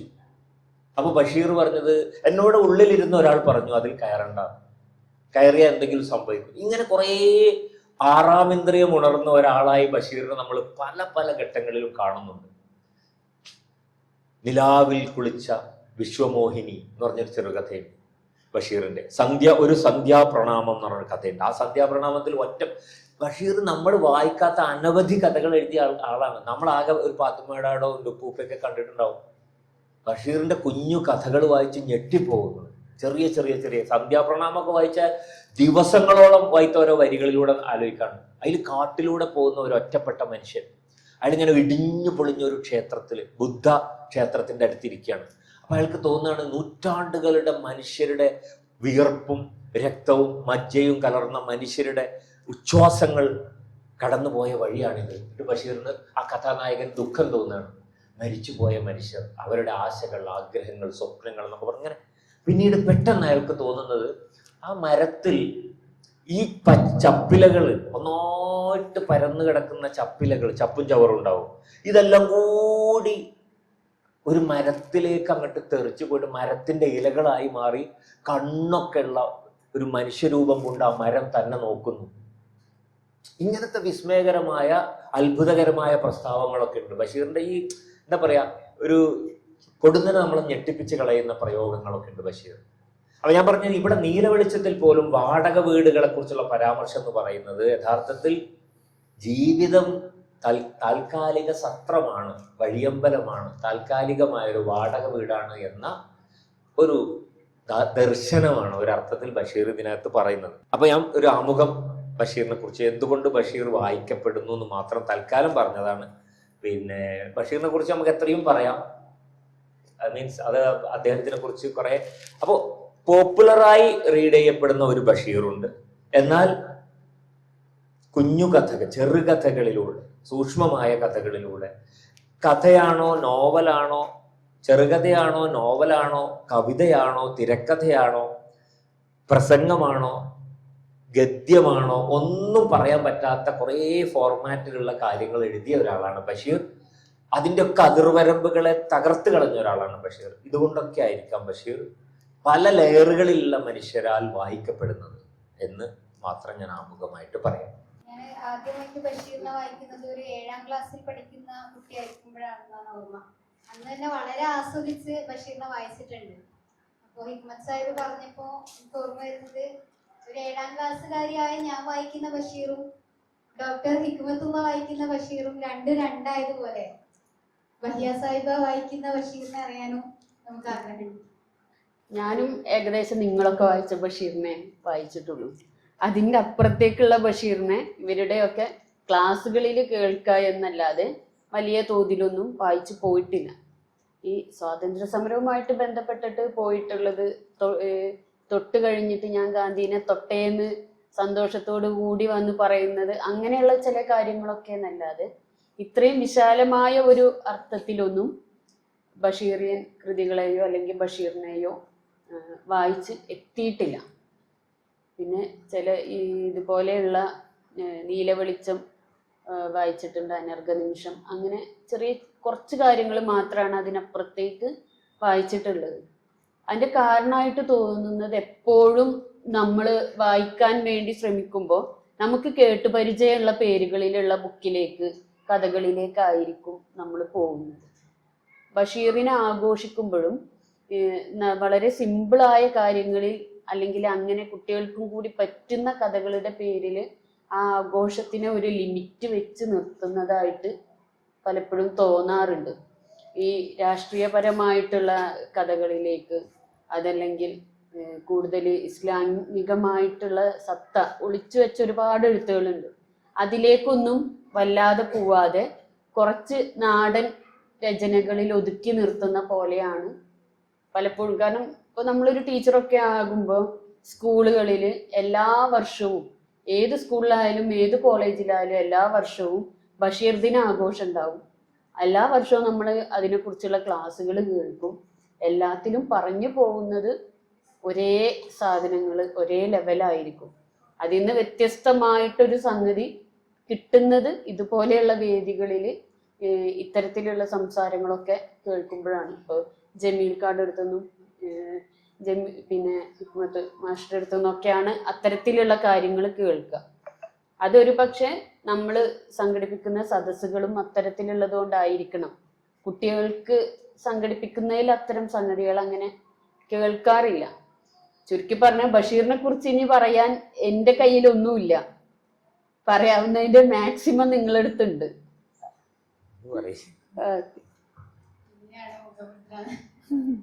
ഇന്ന് കൽപ്പറ്റ നാരായണന്റെ എന്റെ ബഷീർ വായിക്കായിരുന്നു. അപ്പൊ ഹിക്മത്ത് സാഹിബ് പറഞ്ഞതുപോലെ നമ്മള് വളരെ സിമ്പിളായി വായിച്ചു വിട്ടിരുന്ന ഒരുപാട് വാക്യങ്ങൾ, അല്ലെങ്കിൽ നമ്മള് ആഘോഷിക്കുന്ന ബഷീറിന്റേതെന്ന് പറഞ്ഞ് നമ്മൾ അർത്ഥവാക്യമായിട്ട് കൊണ്ട് നടക്കുന്ന ഒരുപാട് വാക്യങ്ങള്, അതിന്റെ അർത്ഥവ്യാപ്തി എത്രത്തോളമാണ് എന്നുള്ളത് സത്യത്തില് അത് വായിച്ചപ്പോ അത്ഭുതപ്പെട്ട് നിന്നിട്ടുണ്ട്. ഹിക്മത്ത് സാഹിബ് പറഞ്ഞതുപോലെ അത്തരത്തിൽ അറിഞ്ഞ് ആഴത്തിൽ വായിക്കുന്ന സമയത്ത് നമുക്കൊരു വാചകം വായിച്ചിട്ട് ഒരുപാട് നേരം അതിൽ നിന്ന് ആലോചിച്ച് അല്ലെ മാത്രമേ അടുത്തയിലേക്ക് പോകാൻ കഴിയൂ എന്നുള്ളതാണ്. അപ്പൊ ഇവിടെ അതീന്ദ്രിയമായ കാര്യങ്ങളെ പറ്റി പറഞ്ഞല്ലോ. സത്യത്തിൽ അത് എല്ലാ എഴുത്തുകാർക്കും അങ്ങനെ ഉണ്ടോ? നമ്മൾ കമലാസുരയിലേക്ക് വരുമ്പോഴും നമ്മൾ ഒരു കൃഷ്ണനെ പ്രണയിക്കുന്ന, അതല്ലെങ്കിൽ ഇസ്ലാമിനെ പുൽകുമ്പോൾ ഒരു വെളിച്ചം കാണുന്ന അത്തരത്തിലുള്ള ഒരു അതീന്ദ്രിയമായ അനുഭവങ്ങളെ പറ്റി പറയുന്നുണ്ട്. അവരുടെ സ്നേഹഭാചനങ്ങളെ പറ്റി പറയുമ്പോൾ അതൊരു അതീന്ദ്രിയമാണ് എന്ന് പറയുന്നുണ്ട്. അതിനെ പറ്റി എന്താണ് പറയാനുള്ളത്? അതുപോലെ അവരുടെ എഴുത്തുകളിൽ ഇത് പ്രതിഫലിപ്പിക്കുന്നതിനെ പറ്റി. ഈ കമലാസുരയ്യ എന്ന് പറയുന്നത് കമലാദാസ്, ആമി, മാധവിക്കുട്ടി, കമലാസുരയ്യ ഇവരൊക്കെ ശരിക്കും ഒരാളാണ്. നമുക്ക് അവരെ വ്യത്യസ്തമായിട്ട് തോന്നുന്നു എന്നുള്ളൂ എൻ്റെ അഭിപ്രായത്തിൽ. ഇപ്പം എൻ്റെ കഥ എന്ന് പറയുന്ന അവരുടെ മൈ സ്റ്റോറി എന്ന് പറഞ്ഞാൽ അവർ ആദ്യം ഇംഗ്ലീഷിലാണ് അത് വരുന്നത്. ഭയങ്കര വിവാദം ഉണ്ടായ സമയമാണ് ഇംഗ്ലീഷിൽ അത് വരുന്ന സമയത്ത്. അതിന് ഭയങ്കര റീഡേഴ്സ് ഉണ്ടായിരുന്നു, ഗ്ലോബലി തന്നെ ഭയങ്കര റീഡേഴ്സ് ഉണ്ടായിരുന്നു. ഇന്ന് മലയാളത്തിൽ അക്കാലം വരെ 70കളിലാണ് അത് പുറത്തു വരുന്നത്. അക്കാലം വരെ മലയാളത്തിൽ ആണുങ്ങൾ പോലും എഴുതാത്ത കോട്ടാട്ടോ എന്നുവെച്ചാൽ അങ്ങനത്തെ തരത്തിൽ ഭർത്താവിനെ വിമർശിക്കുന്നു, ദാമ്പത്യത്തെ വിമർശിക്കുന്നു, ജീവിതത്തിൽ പല തരത്തിലുള്ള തുറന്ന് എഴുതുന്നു എന്ന് പറഞ്ഞൊരു പെണ്ണിന് ഇത്രമാത്രം അഹന്തയോ എന്നാണ് അന്നത്തെ പുരുഷ നിരൂപകർ മുഴുവൻ ഭയങ്കരമായിട്ട് ആക്രമിക്കപ്പെട്ടിട്ടുള്ള ഒന്നാണ് മൈ സ്റ്റോറി. പിന്നീട് അത് എൻ്റെ കഥ അവരെന്നെ മലയാളത്തിൽ എഴുതുന്നു. വേറൊരു ആത്മീയത അല്ലെങ്കിൽ ഒരു പ്രത്യേകതരം സത്യസന്ധത, നേരെ എഴുത്ത്, ഒരു ഒളിയും മറയുമില്ലാതെ വളരെ ഹൃദ്യമായി ജീവിതത്തെ നോക്കുന്ന ഒരു ആളാണ് ചെറുപ്പം മുതലേ മാധവിക്കുട്ടി എന്നോ കമലാസുരയ്യ എന്നോ എന്തു പറഞ്ഞാലും അങ്ങനത്തെ ഒരു ഒരാളാണ്. കാരണം അവരുടെ ജീവിതത്തോടുള്ള ഒരു ആറ്റിറ്റ്യൂഡ് നമുക്കറിയാം. ഒരിക്കൽ ഈ എം പി നാരായണപിള്ള എന്ന് പറഞ്ഞൊരു കഥാകൃത്ത് അവരുടെ ഭാര്യ ഇങ്ങനെ ഈ കാത് കുത്തുക, മൂക്ക് കുത്തുക ഇതൊന്നും ഇല്ലാതെ വേദന അനുഭവിക്കാതെ എങ്ങനെ ആഭരണങ്ങൾ അണിയാം എന്നിങ്ങനെ ഭർത്താവിനോട് ചർച്ച ചെയ്തപ്പോഴേ അത് ഇവരോട് ചോദിച്ചാൽ മതി, കുറച്ചൊക്കെ മാധവിക്കുട്ടി അതൊക്കെ എന്തെങ്കിലും ഉത്തരം പറഞ്ഞിരുന്നു പറഞ്ഞപ്പോൾ അവർ പോയി ചോദിച്ചു ഉത്തരം. അപ്പൊ പറഞ്ഞു മൂക്കുത്താൻ ഇപ്പൊ ബുദ്ധിമുട്ടേണ്ട ആവശ്യമില്ലല്ലോ, അങ്ങനത്തെ ഒരു സാധനം ഉണ്ടല്ലോ പറഞ്ഞിട്ട് ഇവർ കൊടുത്തു. സ്വർണത്തിന്റെ അവരുടെ ഒരു ആഭരണം അങ്ങോട്ട് കൊടുക്കുക. അപ്പോ മീൻസ് അങ്ങനെ അതൊക്കെ വിഖ്യാതമായ കഥകളാണ്. എന്താണ് ഈ കൊടുക്കണം എന്നുള്ളതിനെ കുറിച്ച് ആലോചന ഒന്നും ഉണ്ടാവില്ല. സ്വന്തത്തിനെ കുറിച്ച് ഏതോ ഒരു ആള് വന്നിട്ട് വീട്ടില് ഫ്രിഡ്ജ് റെഫ്രിജറേറ്റർ ഇല്ല എന്ന് പറഞ്ഞപ്പോൾ സ്വന്തം വീട്ടിലെ എനിക്കിപ്പോ എന്തിനാ ഫ്രിഡ്ജ് എന്ന് പറഞ്ഞിട്ട് കൊടുത്തയച്ചു അത്ര അയാളെ വീട്ടിൽ. പിന്നെ അങ്ങനെ ഒരു ഉദാരമായി ദാനം ചെയ്യുന്ന ഒരാളായിട്ട് ഒരു എയ്ഡ്സ് രോഗി അന്ന് തൻ്റെ ബന്ധുക്കളൊന്നും തന്നെ സ്പർശിക്കുന്നില്ല, തൻ്റെ വീട്ടിലേക്ക് വന്നു കഴിഞ്ഞാൽ ഞങ്ങൾ ആത്മഹത്യ ചെയ്യും എന്ന് ഭീഷണിപ്പെടുത്തിക്കൊണ്ടിരിക്കുന്ന ഒരു എയ്ഡ്സ് ബാധിച്ച ഒരാൾ, അയാളുടെ കാരണം കൊണ്ടോ എന്തോന്ന് അറിഞ്ഞുകൂടാ അയാൾക്കൊരു രോഗം ബാധിച്ചാണ്. അപ്പം അയാളിങ്ങനെ ഒരിക്കൽ അവർ മാധവിക്കുട്ടിയായിരുന്ന കാലത്ത് തന്നെയാണ് അവരുടെ ഒരു സമയത്ത് അവരിങ്ങനെ ഒരു വേദിയിൽ സംസാരിച്ചുകൊണ്ടിരിക്കുമ്പോൾ പിറകിൽ നിന്ന് ഇവർ വിളിച്ചു പറഞ്ഞു, ഇന്ന് വരെ ഒരാളും തൊടാൻ ധൈര്യപ്പെടുന്നില്ല, എന്നെ എല്ലാവരും അകറ്റാണ്, എൻ്റെ കുടുംബക്കാരും വീട്ടുകാരും വരെ എന്നെ അകറ്റാണ്. അപ്പൊ ഒരു സ്റ്റേജിലേക്ക് വിളിച്ചു, ഇങ്ങോട്ട് വരൂ എന്ന് പറഞ്ഞാൽ കെട്ടിപ്പിടിച്ചു അത്ര ആ മനുഷ്യനെ. അതിലയാൾ അവിടുന്ന് കരഞ്ഞിട്ടാണ് പോയത് എന്ന് പറയുന്നു. അതായത് പബ്ലിക്കായിട്ട് ഇവരിങ്ങനെ പ്രസംഗിച്ചുകൊണ്ടിരിക്കുമ്പോൾ ഒരാള് സ്നേഹത്തെക്കുറിച്ചല്ല ഇവർ പ്രസംഗിക്കണത്. അപ്പൊ അയാൾ അയാൾ കാര്യം പറഞ്ഞു, ഞാനൊരു എയ്ഡ്സ് രോഗിയാണ്, എന്നെ അറപ്പോട് കൂടിയാണ് ആൾക്കാർ നോക്കുന്നത് എന്ന് പറഞ്ഞു. ഒരാൾ തൊട്ടിട്ട് പോലും ഇല്ല. അപ്പോൾ വിളിച്ചു ഇത്ര സദസ്സിൽ വെച്ച് കെട്ടിപ്പിടിച്ചു എന്നാണ്. അപ്പൊ ഞാൻ പറഞ്ഞു വന്നത് ഇങ്ങനെ ഉള്ളിലുള്ള ഒരു സ്നേഹവായ്പ് ഉദാരമായി പ്രകടിപ്പിച്ചുകൊണ്ടിരുന്ന ഒരാളാണ്. ബാലേന്ദ്രൻ ചുള്ളിക്കാട് ഒരിക്കൽ പറയുന്നുണ്ട്, ചുള്ളിക്കാടിന്റെ ഇല്ലേ അയാളെ ചിദംബര സ്മരണ എന്ന് പറഞ്ഞ ചുള്ളിക്കാടിന്റെ ഒരു ആത്മകഥാംശമുള്ള പുസ്തകത്തിൽ ഒരു അധ്യായത്തിൽ രാജകുമാരിയും യാചക ബാലനും എന്നൊരു അധ്യായമുണ്ട്. രാജകുമാരി കമലാസുരി, യാചകബാലൻ ഇയാളിങ്ങനെ അലഞ്ഞു നടക്കുന്ന ഒരു സന്ദർഭം, വീട്ടിൽ നിന്നൊക്കെ പുറത്താക്കപ്പെട്ട് എന്നാൽ കവിത എഴുതി തുടങ്ങിയിട്ടുണ്ട്. മാതൃഭൂമിയിലോ മറ്റോ ചെറിയ രീതിയിൽ കവിത വന്നു തുടങ്ങിയിട്ടുണ്ട്, ആളുകൾ ശ്രദ്ധിച്ചു തുടങ്ങിയിട്ടുണ്ട്. ബാലചന്ദ്രൻ ചുള്ളിക്കാട് എന്ന കവിയെ, ഒരു ചെറുപ്പക്കാരനാണ്. അപ്പോൾ അയാൾ മഹാരാജാസ് കോളേജിൽ പഠിക്കുന്ന കാലമാണ് തോന്നുന്നു എൻ്റെ ഒരു ഓർമ്മയിൽ. അപ്പൊ ഇവരുടെ ഫ്ലാറ്റിൽ പോയി, ഇവരവിടെ താമസിക്കുന്ന സമയത്ത് അപ്പോൾ ഇവരിങ്ങനെ സപ്രപഞ്ചക്കട്ടിൽ അങ്ങനത്തെ ഒരു കട്ടിലൊക്കെ ഉണ്ട്, വലിയ തറവാട്ടിലൊക്കെ ഉണ്ടാവണേ. അതിലിങ്ങനെ മറ്റൊരു വിഷറിയും വീശി ഇങ്ങനെ ദൂരെ നോക്കി ആഭരണങ്ങളൊക്കെ അണിഞ്ഞിട്ടുണ്ട്. ഭയങ്കര പ്രൗഢിയോടെ ഒരാളിങ്ങനെ കിടക്കണം. അതും വളരെ കുലീനവും അങ്ങനെയൊക്കെ പറയില്ലേ, സുന്ദരമായ ഒരു മുഖമുള്ള ഒരു സ്ത്രീ. ഭയങ്കര കണ്ടാൽ തന്നെ നമ്മളിങ്ങനെ ആരാധിച്ചു പോകുന്ന തരത്തിൽ എന്നൊക്കെയാണ് എഴുതിയിരിക്കുന്നത് ചുള്ളിക്കാട്. അവരിങ്ങനെ ഇങ്ങനെ വീശി ഇങ്ങനെ കിടക്കുകയാണ്. അപ്പൊ ഇങ്ങനെ അടുത്തേക്ക് ചെന്നപ്പോ പറഞ്ഞു, പേടിയാണ്, ഇനിയിപ്പോ എന്താ പറയാമെന്നും അറിയില്ല, വലിയൊരാളാണ്, ആദ്യമായിട്ട് കാണാൻ പോവാ. അപ്പോ ആ കുട്ടി വരൂ എന്ന് പറഞ്ഞോല. എന്താ പേര്? ഇങ്ങനെ ബാലചന്ദ്രൻ. ആഹാ, നിന്റെ കവിത ഞാൻ കണ്ടിട്ടുണ്ട്, ഞാൻ വായിച്ചിട്ടുണ്ട്. ഓ, എന്നിട്ട് പിന്നെ ഉടനെ ചോദിച്ചത് വല്ലതും കഴിച്ചോന്നാ. കാരണം കണ്ടപ്പോ തന്നെ ഇയാളൊന്നും കഴിച്ചിട്ടില്ല, ഇയാൾ ചെരുപ്പിട്ടിട്ടില്ല, ഇയാള് മര്യാദക്ക് കുളിച്ചിട്ട് കുറെ ദിവസമായിരിക്കണം, ഏതോ ഡ്രസ്സൊക്കെ ഇട്ടിരിക്കണം. അപ്പൊ ഇവളെന്ത് ചെയ്യും, ഈ നഖം വെട്ടാനുള്ള കട്ടർ എടുത്തു കൊടുത്തിട്ട്, മോനെ ഇവിടെ ഇരുന്ന് നഖമൊക്കെ വെട്ടി സോപ്പിട്ട് കൈയൊക്കെ കഴുകിക്കോ, ഞാൻ ഊണ് വിളമ്പി വെക്കാം എന്ന് പറഞ്ഞ് ഈ ഇവിടുന്ന് നീറ്റ് പോയി ഭക്ഷണം വീണ്ടും കറിയൊക്കെ ഒഴിച്ചു കൊടുത്ത് ഭക്ഷണമൊക്കെ കഴിപ്പിച്ചതിന് ശേഷം പോവാൻ പൈസയും കൊടുത്തു പോക്കറ്റിൽ. എന്നിട്ട് ബാലേന്ദ്രകൾക്ക് ഇങ്ങനെ പോകുമ്പോൾ ആലോചിക്കുന്നത് അതിൽ പറയുന്നുണ്ട്, ഈ രാജകുമാരിയും യാചകബാലനും എന്നാണ് അതിന്റെ പേര്. അതിൽ പറയേണ്ടവര് ഇവരെയാണോ ദൈവമേ ഇത്രയും വലിയ വിമർശനം ഏറ്റുവാങ്ങുന്ന എഴുത്തുകാരി? എൻ്റെ ഒരു അമ്മയെപ്പോലെ സൗമ്യമായി ഇത്ര സ്നേഹത്തോടെ പുഞ്ചിരിച്ച് പെരുമാറുന്ന ഇവരെ കുറിച്ചാണോ, ഇവരുടെ എഴുത്താണോ ഇത്രയും തീക്ഷ്ണമായ ജീവിതമുള്ളത് എന്ന് ഞെട്ടിക്കൊണ്ടാണ് അവിടുന്ന് പോണത്. കാരണം അത്ഭുതപ്പെടുത്തുന്ന എഴുത്ത്, ആളുകളെ മുഴുവൻ ഭയങ്കരമായിട്ട് അക്കാലത്ത് വലിയ അസ്വസ്ഥത ഉണ്ടാക്കുന്ന എഴുത്ത്, തുറന്നെഴുത്ത്. ഇങ്ങനെ നടത്തുന്ന ഒരു സ്ത്രീയാണോ ഇത് എന്ന് അത്ഭുതപ്പെട്ട് ഇറങ്ങിപ്പോകുന്നതിനെ കുറിച്ച് പറയുന്നുണ്ട്. അപ്പൊ അവർ എക്കാലത്തും അവരുടെ ജീവിതം എന്ന് പറയുന്നത്, അപ്പൊ ഇസ്ലാം സ്വീകരിച്ചു, അങ്ങനെ തന്നെയാണ്, ആരെയും പേടിക്കണില്ല. അങ്ങനൊരു ലോകം അറിയപ്പെടുന്ന, അതായത് ഇംഗ്ലീഷിൽ എത്രയോ യൂണിവേഴ്സിറ്റികളിൽ അവരുടെ പദ്യം പഠിപ്പിക്കാനുള്ളതാണ്. ഈ നോം ചോംസ്കി കേരളത്തിൽ വന്നപ്പോൾ കമലാസുരയ്യ അന്ന് എറണാകുളം കടവന്ത്രയിലെ ഫ്ലാറ്റിൽ കഴിയണം ഒരു അവസാന കാലത്തെ. കമലാസുരയ്യാണ് അന്ന് MA ബേബിയാണ് വിദ്യാഭ്യാസ മന്ത്രി. അപ്പൊ എന്തോ ഒരു ഡിസ്കഷന് വേണ്ടിയിട്ട് നോം ചോംസ്കി ഇന്ത്യയിൽ വന്നപ്പോൾ ഇവര് കേരളത്തിലേക്കും കൊണ്ടുവന്നതാണ്. അപ്പോൾ ചോംസ്കി അന്വേഷിച്ചത് കമലാസുരയ്യ എവിടെയാണ്, എനിക്ക് കാണണം.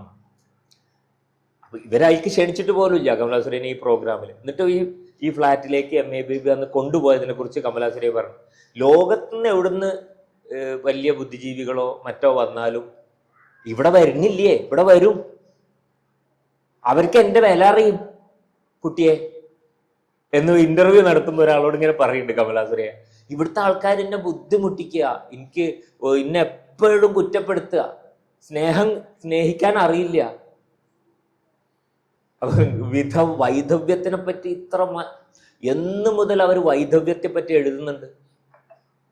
വിധവകളുടെ എന്താണ് ഒരു വിധവ അനുഭവിക്കുന്നത്? ഞാനൊക്കെ മാധവിക്കുട്ടിയെ വായിച്ചിട്ടാണ് മനസ്സിലായി, കമലാസുരയെ വായിച്ചിട്ടാണ്. വൈധവ്യത്തിന്റെ ഏകാന്തത, ഒറ്റപ്പെടൽ, തിരസ്കാരങ്ങൾ അശുഭലക്ഷണമായിട്ടാണ് ഒരു വിധവയെ പ്രത്യേകിച്ച് ഒരു ഹിന്ദു ട്രഡീഷനിൽ കാണുന്നത്. അവരെ കണ്ടു കഴിഞ്ഞാൽ അന്നത്തെ ദിവസം പോക്കാന്നാണ്. ഒരു വിധവയെ കണ്ടാൽ, ഇങ്ങനെയൊക്കെയുള്ളൊരു ജീവിത കാലത്ത് വിധവയായി ദീർഘകാലം ജീവിച്ച ഒരു സ്ത്രീ, വൈധവ്യം പേറി ജീവിച്ച ഒരു സ്ത്രീയാണ് കമലാസുരയ്യ. കാരണം അല്പം പ്രായമുള്ള കാലത്ത്, ഒരു സ്കൂൾ പ്രായത്തിൽ കല്യാണം കഴിഞ്ഞ അന്ന് ഭർത്താവ് മാധവദാസിന് അത്യാവശ്യം പ്രായമൊക്കെ ഉണ്ട്, നല്ല ജോലിയൊക്കെ ഉള്ള മനുഷ്യനാണ്. പുന്നേർക്കുളത്തുകാരൻ തന്നെ, മാധവിക്കുട്ടിയുടെ നാട്ടുകാരൻ തന്നെ. അയാൾക്ക് എനിക്ക് തോന്നുന്നു കുറച്ച് പ്രായമൊക്കെ ഉള്ള സമയത്ത് കുട്ടി എന്താ പറയുക, സ്കൂൾ പ്രായം കഴിഞ്ഞ കമലാസുരയ്യ മാധവിക്കുട്ടിയെ കല്യാണം കഴിക്കുക. അല്ലെങ്കിൽ ബാല്യം മുഴുവൻ കൽക്കത്തയിലും ബോംബെയിലും ചെലവഴിച്ചൊരു അച്ഛൻ, ഭയങ്കര കോടീശ്വരനായിട്ടുള്ള ഒരു അച്ഛനായിരുന്നു. നാലപ്പാട്ട് തറവാടാണ്, എല്ലാ നിലക്കും. അങ്ങനെയൊക്കെയുള്ള ഒരു സ്ഥലത്തിന് ഇങ്ങനെ ബോംബെയിലും കൽക്കത്തയിലും ഫ്ലാറ്റുകളിലും ഇങ്ങനെ അടച്ചിട്ട മുറികളിലൊക്കെ കഴിയേണ്ടി വന്ന ബാല്യം പല ഘട്ടങ്ങളിൽ എഴുതിയിട്ടുണ്ട് അവര്. അപ്പൊ അവര് എപ്പോഴും അന്വേഷിച്ചുകൊണ്ടിരിക്കുന്നത് സ്വാതന്ത്ര്യത്തെക്കുറിച്ച്, സ്നേഹത്തെ പറ്റിയാണ്. സ്വാതന്ത്ര്യവും സ്നേഹവും എന്ന് പറയുന്നത് ഏറ്റവും അടിസ്ഥാനപരമായ മൂല്യമാണ് മനുഷ്യൻ ആഗ്രഹിക്കുന്ന. അതിനെക്കുറിച്ച് നിരന്തരം എഴുതിയ ഒരാൾ മലയാളത്തിൽ കമലാസുരയ്യാണ്. ഈ രണ്ട് മൂല്യങ്ങളെപ്പറ്റി ഇന്ന് പല സ്ത്രീകളും ഇന്ന് പറയുന്ന കാര്യങ്ങൾ, ഇന്ന് പലപ്പോഴും നമ്മൾ കുറച്ചും കൂടി നമ്മുടെ സമൂഹം എഡ്യൂക്കേറ്റഡ് ആണ് സ്ത്രീകളെ സംബന്ധിച്ചിട്ടുള്ള ധാരണകളിൽ. പുരുഷന്റെ പലതരം പക്ഷപാതിത്വങ്ങളും അഴിഞ്ഞു വീണുകൊണ്ടിരിക്കുന്ന ഒരു കാലഘട്ടമാണ്. ഒരു 5-6 കൊല്ലമൊക്കെ ആയിട്ട് ചെറുപ്പക്കാരികൾ ഇതൊക്കെ തിരിച്ചറിയുന്നുണ്ട്. ജീവിതത്തെക്കുറിച്ച് കുറച്ചും കൂടി ആർജവത്തോടെ നിലപാടുകൾ എടുക്കുന്ന ഒരു കാലഘട്ടമാണ്. അന്ന് അതിനെക്കുറിച്ച് പറഞ്ഞ ഒരാളാണ് പിന്നെ മാധവിക്കുട്ടി, കമലാസുരയ്യ. ഓരോ കഥകൾ, പക്ഷിയുടെ മണം വായിച്ചാൽ, മാനസി വായിച്ചാൽ, കോലാട് വായിച്ചാൽ ഞെട്ടിപ്പോവും. സ്വന്തക്കാരെയൊക്കെ പച്ചക്ക് വിമർശിക്കുന്നുണ്ട്. മലയാളത്തിലെ ഏറ്റവും ഗംഭീരനായിട്ടുള്ള ഒരു ഒരു ഒരു സ്വരൂപമാണ് നാലപ്പാട്ട് നാരായണ മേനോൻ. തൻ്റെ അമ്മാവൻ അല്ലെങ്കിൽ അമ്മയുടെ ബാലാമണിയമ്മയുടെ മകളാണ്. വളരെയധികം അറിയപ്പെട്ട ഒരു ഫാമിലിയാണ്. അങ്ങനത്തെ ഒരു സ്ഥലത്ത് അമ്മയുടെ അച്ഛൻ എന്ന് പറഞ്ഞാൽ അതിനേക്കാൾ വലിയ തറവാട്ട് സി കുഞ്ചുണ്ണി രാജ ഇവരൊക്കെ പോലത്തെ വലിയ വലിയ എഴുത്തുകാരുള്ള വേറൊരു തലമുറയാണ്. അങ്ങനെ 2 വഴിക്കും കേരളത്തിൽ അറിയപ്പെട്ട ഒരു കുടുംബത്തിലാണ്. എന്നിട്ട് നാലപ്പാട്ട് നാരായണ മേനോനെ ഇവരെ വിമർശിക്കുന്നുണ്ട്. പാവങ്ങൾ എന്ന് പറയുന്ന വിക്ടർ ഹ്യൂഗോയുടെ ഗംഭീരമായിട്ടുള്ള ഒരു നോവൽ മലയാളത്തിലേക്ക് ആദ്യമായി തർജ്ജമ ചെയ്ത ആളാണ് നാലപ്പാട്ട് നാരായണ മേനോൻ. അറിയില്ലേ പാവങ്ങൾ? അപ്പൊ ആ കഥ റൊട്ടി മോഷ്ടിച്ച റാങ്വാൽ റാങ്ങിന്റെ കഥയല്ലേ. അപ്പോൾ ഒരു ബിഷപ്പ് അദ്ദേഹത്തിന് വെറുതെ വിടുന്ന കഥയാണ്. അത് മോഷണം പോലും ദാരിദ്ര്യാവസ്ഥയിൽ ചെയ്ത ഒരാളെ അയാളുടെ ആ അവസ്ഥയാണ് പരിഗണിക്കേണ്ടത്, അയാളെ കുറ്റവാളിയായിട്ടല്ല എണ്ണേണ്ടത് എന്നുള്ള ഒരു പാഠം ഇത് തൻ്റെ ജീവിതത്തിൽ പാലിച്ചുകൊണ്ടിരുന്ന ഒരാളായിരുന്നു ചെറുപ്പത്തിൽ തന്നെ മാധവിക്കുട്ടി. ആ നാലപ്പാട്ട് തറവാട്ടിൽ ദളിതരോട് ഉള്ള സമീപനങ്ങളിൽ അന്നു മുതലേ ഹൃദയം പുകഞ്ഞിരുന്നു തനിക്ക് എന്ന് ബാല്യകാല സ്മരണകളിൽ നീർമാതളത്തിലൊക്കെ എഴുതുന്നുണ്ട്. തറവാട്ടില് സഹായിക്കൊക്കെ ചെയ്യും ദലിതരെ, പക്ഷെ എന്നാലും ദലിതർ ഒരു 2ാം തരം ആണെന്നുള്ള ഒരു ഭാവം ഉണ്ടായിരുന്നു തറവാട്ടിലെ പലർക്കും. അന്നേ അത് ഇല്ലാത്ത ഒരാളായിരുന്നു ചെറുപ്പം മുതലേ. ഇങ്ങനത്തെ കുറേ കാര്യങ്ങൾ അവരിങ്ങനെ നിരന്തരമായി പറഞ്ഞുകൊണ്ടിരിക്കുന്നു. അപ്പോൾ ലോകത്തോടുള്ള അപാരമായ സ്നേഹത്തെ പറ്റിയാണ് അവർ നിരന്തരം എഴുതിയിരുന്നത്. ഓരോ കഥകൾക്കകത്ത് ഒരു വാർദ്ധക്യത്തിലെത്തിയ, നിങ്ങൾക്ക് നെയ്പായസം എന്ന് പറഞ്ഞ കഥ വായിച്ചിട്ടുണ്ട് ഇല്ലേ? സ്കൂളിലൊക്കെ പഠിക്കാണ്ടായിരുന്നു. സ്കൂളിൽ നെയ്പായസം എന്നുള്ള കഥയിൽ ഒരു അമ്മ മരിച്ചിട്ട് തൻ്റെ മക്കൾക്ക് വേണ്ടി ടിഫിൻ ബോക്സിൽ എടുത്തു വെച്ചിട്ടുള്ള, അല്ല അടുക്കളയിൽ എടുത്തു വെച്ചിട്ടുണ്ട് ഭക്ഷണം. എന്നിട്ട് അമ്മയുടെ മൃതദേഹം അടക്കം ചെയ്ത് ഭർത്താവും കുട്ടികളും വന്ന് അടുക്കളയിൽ നിന്ന് മരിക്കും മുമ്പ് അവൾ വെപ്രാളപ്പെട്ട് ഇവർക്ക് വേണ്ടി ഉണ്ടാക്കി വെച്ച ഭക്ഷണത്തിൻ്റെ കൂടെ നെയ്പായസം ഉണ്ടായിരുന്നു. ആ നെയ്പായസം, തണുത്ത നെയ്പായസം കുടിക്കുന്ന മക്കളെ കാണുന്ന അച്ഛൻ. അങ്ങനെ ഈ ഒരു സ്ത്രീ എങ്ങനെയാണ് തൻ്റെ ഭർത്താവിനും മക്കൾക്കും വേണ്ടി ആ അടുക്കള മുറിയിൽ കഷ്ടപ്പെട്ടിരുന്നതെന്ന് ഒരിക്കലും ഒരു ഫെമിനിസ്റ്റ് അപ്രോച്ചിൽ അല്ലാതെ വളരെ വേറൊരു അപ്രോച്ചിൽ ഈ കാലഘട്ടത്തിൽ പറയേണ്ട കാര്യം അന്ന് തന്നെ പറഞ്ഞ ഒരാളാണ് മാധവിക്കുട്ടി എന്ന് പറയുന്നത്. അപ്പോൾ അവർ ദാർശനികമായി തന്നെ അന്നും ഇന്നും എന്നും ഇസ്ലാം സ്വീകരിക്കുന്നതിന് മുമ്പും അവർ സ്വാതന്ത്ര്യത്തെക്കുറിച്ചും ആത്യന്തിക സ്നേഹത്തെക്കുറിച്ചും, ഇസ്ലാം സ്വീകരിച്ചതിന് ശേഷം നിരന്തരം അതാ പറഞ്ഞത്, ഇനി എനിക്കൊന്നും പേടിക്കാനില്ല, ഞാൻ സ്വർഗത്തിലേക്ക് പോവാണ്, ഞാൻ സ്വർഗത്തിൽ കാത്തിരിക്കുകയാണ്, ഞാൻ ഇടിച്ചിറങ്ങുന്നതാണ്.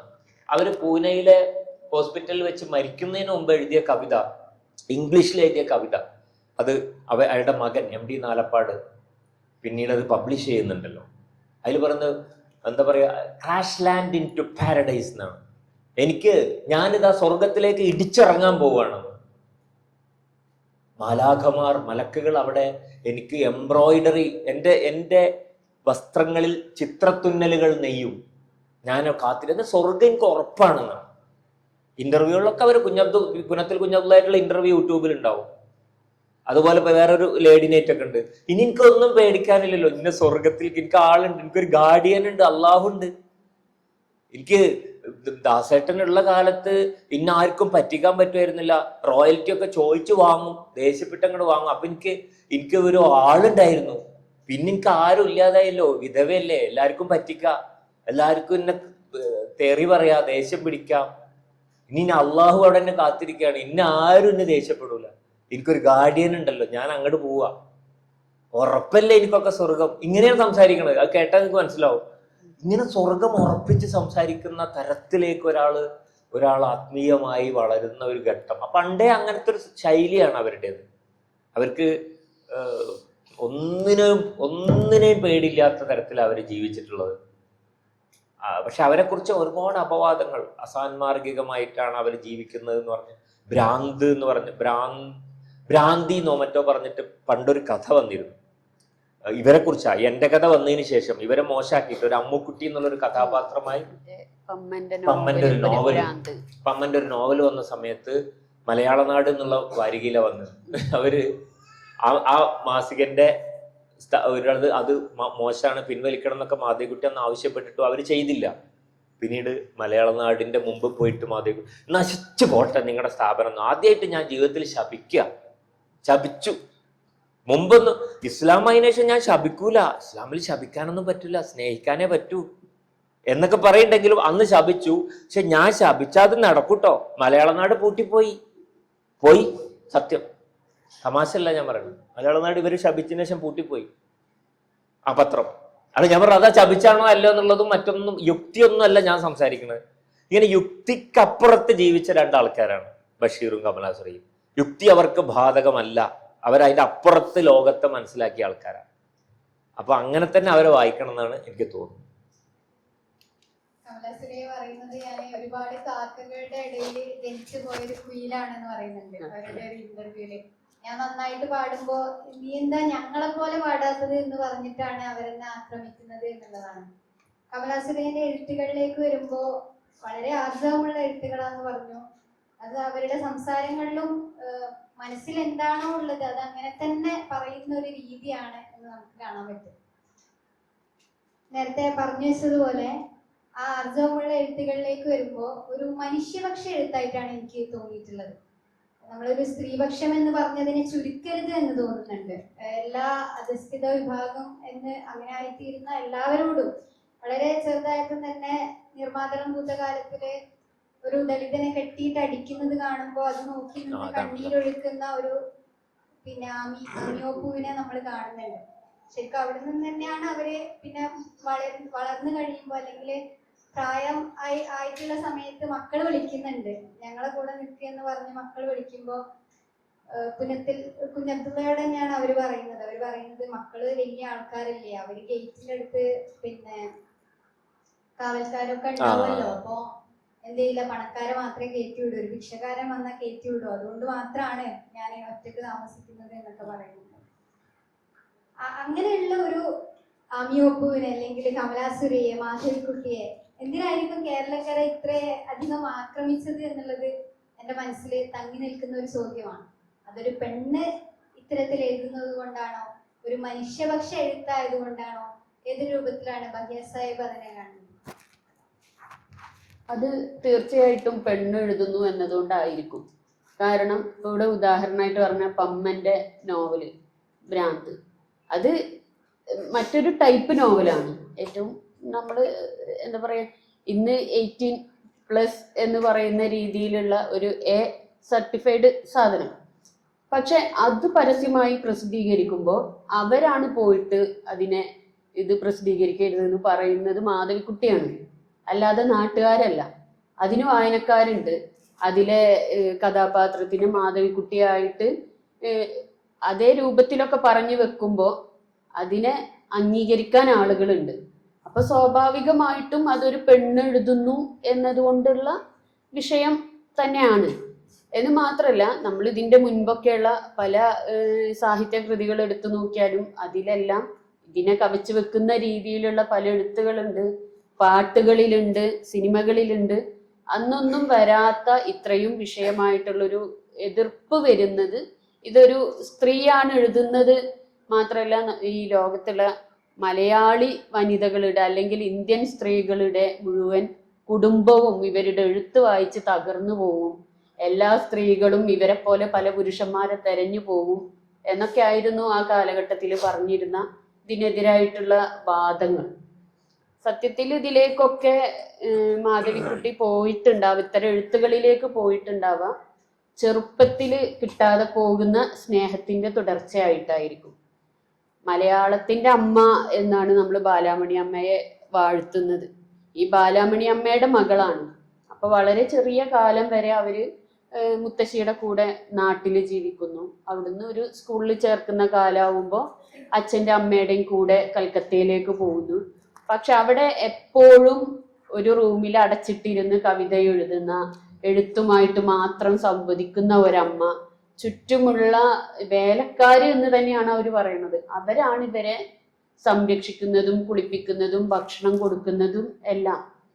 അത് വലിയ തോതിൽ അമ്മയുടെ സ്നേഹം കിട്ടായിക എന്നുള്ള ഒരു വിഷയം, അതോടൊപ്പം മറ്റുള്ളവരുടെ സ്നേഹം ഇഷ്ടം പോലെ കിട്ടുമ്പോൾ വരുന്ന അവരോടുള്ള താതാത്മ്യം പ്രാപിക്കല്, എല്ലാവരെയും ഉൾക്കൊള്ളാൻ പറ്റും വിധത്തില് മനസ്സ് വളർന്നു വരല്.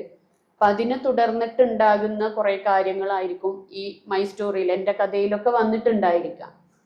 ഇത് ആത്മകഥ എന്ന് പറഞ്ഞിരുന്നെങ്കിലും കുറെ കഴിഞ്ഞതിന് ശേഷം, ഇസ്ലാമൊക്കെ സ്വീകരിച്ചതിന് ശേഷം ഇവര് തന്നെ അത് പറയുന്നുണ്ട്. അതിലെ മുഴുവനും ശരിക്കുള്ള കാര്യങ്ങളൊന്നുമല്ല, കുറേയൊക്കെ ഞാൻ മനസ്സുകൊണ്ട് അനുഭവിച്ച കാര്യങ്ങളാണ്, ശരീരം കൊണ്ട് അനുഭവിച്ചല്ല മനസ്സുകൊണ്ട് അനുഭവിച്ചതാണ്. അപ്പോൾ ആത്മീയമായിട്ട് നമ്മൾ അനുഭവിക്കുന്ന കാര്യങ്ങളും നമ്മുടെ അനുഭവങ്ങളല്ലേ, അപ്പൊ അത് എഴുതുന്നത് നുണയല്ലല്ലോ എന്നാണ് അവര് കാരശ്ശേരി മാഷോട് പറഞ്ഞതായിട്ട് മാഷ് പറയുന്ന ഒരു ഇത് വായിച്ചിട്ടുണ്ട്. അപ്പൊ അത്തരത്തില് എല്ലാ കാര്യങ്ങളും അനുഭവിച്ച കാര്യങ്ങളൊന്നും ആയിരുന്നില്ല മൈ സ്റ്റോറി. പക്ഷെ അത് പുറത്തു വരുമ്പോൾ അതുവരെയും നമ്മൾ ഈ കേരള അന്തരീക്ഷത്തിൽ കൊട്ടിഘോഷിച്ചിരുന്ന സ്ത്രീകളെ ഇങ്ങനെയൊക്കെയാണ് അവരുടെ കുടുംബജീവിതം എന്നതിൽ നിന്ന് വ്യതിചലിക്കുന്ന രീതിയിലുള്ള എഴുത്തുകൾ വന്നു. ആ എഴുത്തുകളാണ് അവരെ വിമർശിക്കാൻ കാരണമാക്കിയത് എന്ന് തന്നെയാണ് നമ്മൾ മനസ്സിലാക്കേണ്ടത്. അല്ലെങ്കിൽ ഇപ്പൊ നായർ സമുദായങ്ങളിലൊക്കെ പണ്ടത്തെ കാലത്ത് സംബന്ധം എന്നൊക്കെ പറഞ്ഞു ഒന്നിലധികം ഭർത്താക്കന്മാർ വരുന്നു. അതൊന്നും കേരളത്തില് അസ്വാഭാവികമായ ഒരു സംഗതിയേ അല്ല. അങ്ങനെ വരുമ്പോൾ ഒരാൾ സ്നേഹത്തിന്റെ പേരിൽ മറ്റൊരാളൊപ്പം പോയി എന്ന് പല സുഹൃത്തുക്കളെ സ്നേഹിച്ചു, അല്ലെങ്കിൽ പല ആളുകളിൽ ഞാൻ കൃഷ്ണനെ കണ്ടു എന്നൊക്കെ ഒരാൾ തുറന്നെഴുതുമ്പോൾ അത് സ്വാഭാവികമായിട്ട് ഒരാണാണ് എഴുതിയതെങ്കിൽ എടുക്കുന്നതേ ഉള്ളൂ. ഇത്തരത്തിലൊരു സ്ത്രീയാണ് എന്നത് തന്നെയാണ് അത് വിമർശിക്കപ്പെടാനുള്ളൊരു കാരണമായത് എന്നാണ് മനസ്സിലാക്കുന്നത്. നമ്മള് ബഷീറിലേക്ക് തിരിച്ചു വരുമ്പോൾ, ഞാനൊരു അറബിക് ലിറ്ററേച്ചർ സ്റ്റുഡൻ്റ് ആണ്. അപ്പോൾ സാധാരണ ഗതിയിൽ നമ്മൾ പി ജിക്കൊക്കെ ഒരുപാട് ഗ്രന്ഥങ്ങൾ എടുത്തത് ട്രാൻസ്ലേറ്റ് ചെയ്യാറുണ്ട്. പക്ഷെ ആരും തൊടാത്ത ഒരു വിഭാഗം ബഷീറിന്റെ പുസ്തകങ്ങളാണ്. അത് ബഷീറിന്റെ ഭാഷയാണ്. അതിനെപ്പറ്റി എനിക്ക് തോന്നുന്നു ഹിക്മത്ത് സാഹിബിന് കൂടുതൽ പറയാനാവും. ബഷീറിന്റെ ഭാഷ നമുക്കൊരു മറ്റൊരു ഭാഷയിലേക്ക് വിവർത്തനം ചെയ്യാൻ പോലും കഴിയാത്ത വിധത്തിൽ ഉള്ള ഒരു, പിന്നെ മറ്റ് ആരിലും കാണാത്ത, മറ്റേത് എഴുത്തുകാരിലും കാണാത്ത ഒരു ഭാഷ നമുക്ക് ബഷീറിൽ കാണാൻ പറ്റും എന്ന് തോന്നുന്നു. ഭാഷ എന്ന് പറയുമ്പോൾ രണ്ട് തരത്തില്. ഒന്ന്, വാക്കുകൾ ബഷീർ ഉപയോഗിക്കുന്നത് ഒരു സാധാരണ ഒരു എഴുത്തുകാര് മാതൃകയാക്കാത്ത തരം വാക്കുകൾ. ഇപ്പൊ ഈ പാത്തുമ്മയുടെ ആട് പെറ്റു, ഡും, അങ്ങനത്തെ പൊതുവെ അങ്ങനെ നമ്മളിപ്പോ പ്രസവിച്ചു എന്നുള്ളതിന് അങ്ങനെ ഒച്ചയൊന്നും ഉപയോഗിക്കൂല. പിന്നെ കുഞ്ഞുപാത്തുമ്മ തോട്ടിലേക്ക് കറുകു പൊതിനോ എന്ന് വീണു, കറുകു പൊതിനോ.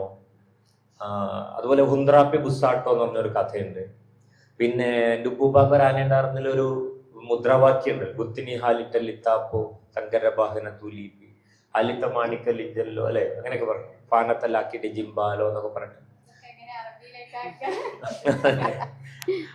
അങ്ങനത്തെ കുറെ, അത് അർത്ഥരഹിതമെന്ന് പ്രത്യക്ഷത്തിൽ തോന്നുന്ന, അങ്ങനെ ഒരു അർത്ഥമൊന്നും ഇല്ലാത്ത കുറെ വാക്കുകൾ വെച്ചിട്ട് ഒരു മൂഡ് സൃഷ്ടിക്കുക. അങ്ങനെയൊക്കെയുള്ള കാര്യങ്ങൾ ബഷീർ ധാരാളം ചെയ്തിട്ടുണ്ട്.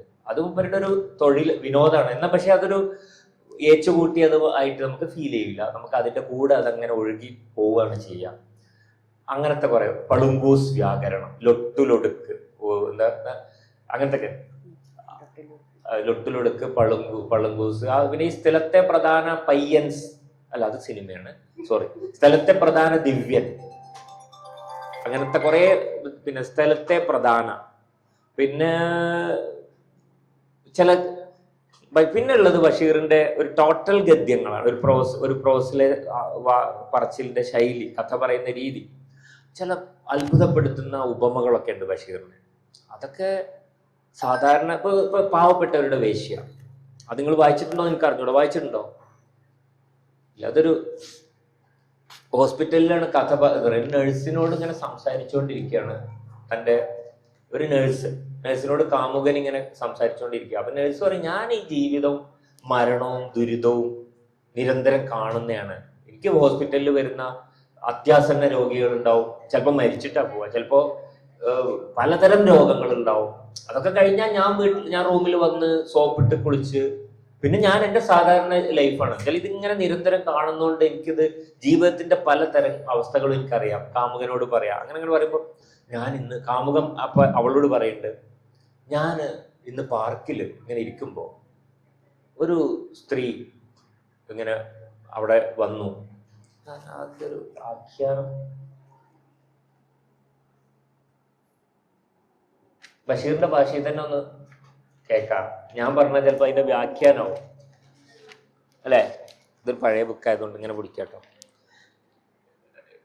യുവസുന്ദരിയായ ആ നഴ്സിന് ചിരിയാണ് വന്നത്. കാമുകനോട് അവൾ പറഞ്ഞു, ജനനവും മരണവും ഞാൻ ദിവസവും കാണുന്നുണ്ട്, പുസ്തകങ്ങളിലേതല്ല, നേരിൽ. ഓക്കെ, അങ്ങനെ അതൊക്കെ കഴിഞ്ഞു കേട്ടോ. അപ്പോ ഇയാൾ പറഞ്ഞു കൊടുക്കുക, ഇന്നലെ സന്ധ്യക്ക് ഞാൻ നഗരത്തിലെ പാർക്കിൽ ഇരിക്കുകയായിരുന്നു. കുറെ കഴിഞ്ഞ് ഞാൻ നോക്കുമ്പോൾ എനിക്കെതിരെയുള്ള ബെഞ്ചിൽ ഒരു യുവതി തനിച്ചാണ്. ആകെ വല്ലാത്ത ഒരു മട്ട്. നേരം വെളുത്തിട്ട് കുളിച്ചിട്ടില്ലെന്ന് തോന്നി. ആഹാരവും കഴിച്ച ഭാവമില്ല. മുഖം വാടിയും ചുണ്ടുകൾ ഉണങ്ങി വലിഞ്ഞു. വെള്ളപ്പുടവയിൽ ചെമ്മണ്ണ് പുരണ്ടിട്ടുണ്ട്. ആൾ വെളുത്തതാണ്. കറുത്ത ജാക്കറ്റ് ധരിച്ചിരിക്കുന്നു. മാംസളമായ ദേഹത്ത് അത് നന്നേ ഇറുകിക്കിടക്കുന്നു. പൊന്തി നിൽക്കുന്ന രണ്ടു കറുത്ത പന്ത് പോലെ മാറിടങ്ങൾ. പാർക്കിലെ പുരുഷ നയനങ്ങൾ അവളുടെ നേർക്കാണ്. എന്തൊക്കെയോ പരിഹാസവാക്കുകൾ പറഞ്ഞ് ചിലർ ചിരിക്കുന്നു, ചിലർ ആർത്തിയോടെ നോക്കുന്നു, ചിലർ എന്തോ ഓർക്കുന്നത് പോലെ. ആകെ കൂടി അവൾ അപരിചിതയല്ല. പാവപ്പെട്ടവരുടെ വേശ്യയാണവൾ എന്ന് പറയാമോ എന്ന് സംശയമാണ്. അവളെ ഒരു വാടക വീടിനോട് ഉപമിക്കുന്നതാണ് നല്ലത്. അങ്ങനെ എന്റെ ചിന്തകൾ പോയി. കുടിലുകൾ, വീടുകൾ, മാളികകൾ, കൊട്ടാരങ്ങൾ, ഈ ലോകത്തിലെ ഓരോ വേശ്യയെയും പറ്റി ഞാൻ ചിന്തിച്ചു. അങ്ങനെ പറഞ്ഞ് അതൊക്കെ ഇങ്ങനെ അപ്പൊ കുറെ ഫിലോസഫി ഇങ്ങനെ പോവാണ്. നമ്മുടെ കഥയിലേക്ക് വരാം. അങ്ങനെ പോയി പിന്നെ ഇങ്ങനെ വന്ന് ഒരു പോലീസുകാരൻ അങ്ങോട്ട് വരുന്നു. അത് കണ്ടു. അപ്പൊ ആ പോലീസുകാരൻ എല്ലാരും ഇങ്ങനെ ദേഷ്യത്തോടെ ഇതാക്കുന്നുണ്ട്. അപ്പൊ ഒരു കോപാവേശനായി അയാൾ നോക്കുന്നത് അവളെയാണ്. പെരുമ്പാമ്പിനെ കണ്ട മുയലിനെ പോലെ അവൾ നിന്നുപോയി. പോലീസുകാരന്റെ കറുത്തു വീർത്ത മുഖത്തെ ചെറിയ കണ്ണുകൾ ചെമന്നു. ഒരു ചെറിയ ഇടിനാദത്തിൽ അയാൾ ചോദിച്ചു, എങ്ങോട്ടാണടി എഴുന്നള്ളത്ത്? അവളുടെ വലിയ മിഴികൾ കരുണക്കായി അർത്ഥിക്കുന്നത് പോലെ എനിക്ക് തോന്നി. അവൾ കാതരയായി പറഞ്ഞു, വീട്ടിലെ. ഹമ്പടി, നിന്റെ വീട്. അവളുടെ പിന്നാലെ വന്ന രണ്ടു വണ്ടിക്കാരെ തുറച്ചു നോക്കിയിട്ട് പോലീസുകാരൻ ചോദിച്ചു, ഇവരെയൊക്കെ നീ എവിടെ കൊണ്ടുപോകുന്നു? ഞാൻ എങ്ങും കൊണ്ടുപോകുന്നില്ല. വണ്ടിക്കാരൻ പറഞ്ഞു, ഞങ്ങൾ ബസാറിൽ നിന്ന് തുണിയും മേടിച്ചുകൊണ്ട് വരികയാണേ. തെളിവായി രണ്ട് കടലാസുപതികൾ തുറന്ന് വെള്ളത്തുണികൾ കാണിക്കുകയും ചെയ്തു. അറിയുമടാ എന്ന് പറഞ്ഞിട്ട് പോലീസുകാരൻ അവളുടെ നേരെ തിരിഞ്ഞു. എടി, ഞാൻ പറഞ്ഞിട്ടില്ലേ ഇങ്ങനെ നടക്കരുതെന്ന്. എന്നിട്ട് സർവശക്തിയോടെ ആ പാറ്റൻ വടി കൊണ്ട് അവളുടെ നെഞ്ചിൽ ആഞ്ഞൊരു കുത്ത്. മണ്ണു നിറച്ച ചാക്കിൽ കുത്തിയതുപോലുള്ള ശബ്ദമാണ് കേട്ടത്. അയ്യോ എന്റെ ദൈവമേ എന്നുള്ള ആർത്തനാദത്തോടെ അവൾ വഴിയിൽ മറിഞ്ഞു വീണതും വഴിയിലെ ഇലക്ട്രിക് വിളക്ക് തെളിഞ്ഞതും ഒരുമിച്ചായിരുന്നു. ഈ ന്യായം നടത്തൽ ഒരു 100-150 ആളുകൾ കണ്ടതാണ്. എന്നാൽ ആരും ആ പോലീസുകാരനോട് ഒന്നും ചോദിച്ചില്ല. ഓരോരുത്തരും അവരവരുടെ വഴിക്ക് പോയി. ഒരു വലിയ വൃത്തമായിട്ടാണ് വെളിച്ചം വഴിയിൽ വീണ് കിടക്കുന്നത്. അതിന്റെ മധ്യത്തിൽ എന്ന വണ്ണം അവളും കിടപ്പുണ്ട്. അവൾ തേങ്ങി തേങ്ങി കരയുകയാണ്. പോലീസുകാരൻ എന്നോട് പറഞ്ഞു, ഒരു വളിച്ച ചിരിയോടെയാണ്, സാറേ, ഈ ശവങ്ങളെ ചുട്ടരിക്കണം. ഈ ഭയങ്കരികളെ കൊണ്ട് പട്ടണം നിറഞ്ഞുപോയി. ഉള്ള ചീഞ്ഞളിഞ്ഞ രോഗങ്ങൾ ഇവിടെ വിതറാൻ നടക്കുകയാണ്. അതിനുള്ള DM-മാരാണ് ഈ വണ്ടിക്കാർ. എന്നിട്ട് വണ്ടിക്കാരോടായിട്ട്, വരിനടാ നായ്ക്കളെ എന്ന് ആജ്ഞാപിച്ചു. വണ്ടിക്കാരൻ നിന്നു വിറച്ചു. അവർ ഡാഫർ മാമാമാരല്ലെന്ന് താണു വീണു പറഞ്ഞു. പക്ഷെ ഫലമുണ്ടായില്ല. അവരെയും കൊണ്ട് പോലീസുകാരൻ പോയി. ഞാൻ അവളുടെ അടുത്ത് എന്നതോടെ ആ മാരടങ്ങൾ കുലുങ്ങി അവൾ തേങ്ങി തേങ്ങി കരയാൻ തുടങ്ങി. എന്റെ സാറ്, ഇതൊന്ന് നോയിക്കേ എന്ന് പറഞ്ഞിട്ട് അവൾ ജാക്കറ്റ് പൊന്തിച്ചു. വലതു മുലയുടെ മുകളിലാണ് ചമന്ന നെയ്യപ്പം പോലെ തടിച്ചു പൊന്തിക്കിടക്കുന്നു നീതിയുടെ അടയാളം. ആ പ്രയോഗം ശ്രദ്ധിച്ചു, നീതിയുടെ അടയാളം. പോലീസുകാരൻ കുത്തിയിട്ട് അവിടെ ഒരു ചുമന്ന പാട്, അതിനെക്കുറിച്ച് ബഷീർ എഴുതുകയാണ്, നീതിയുടെ അടയാളം.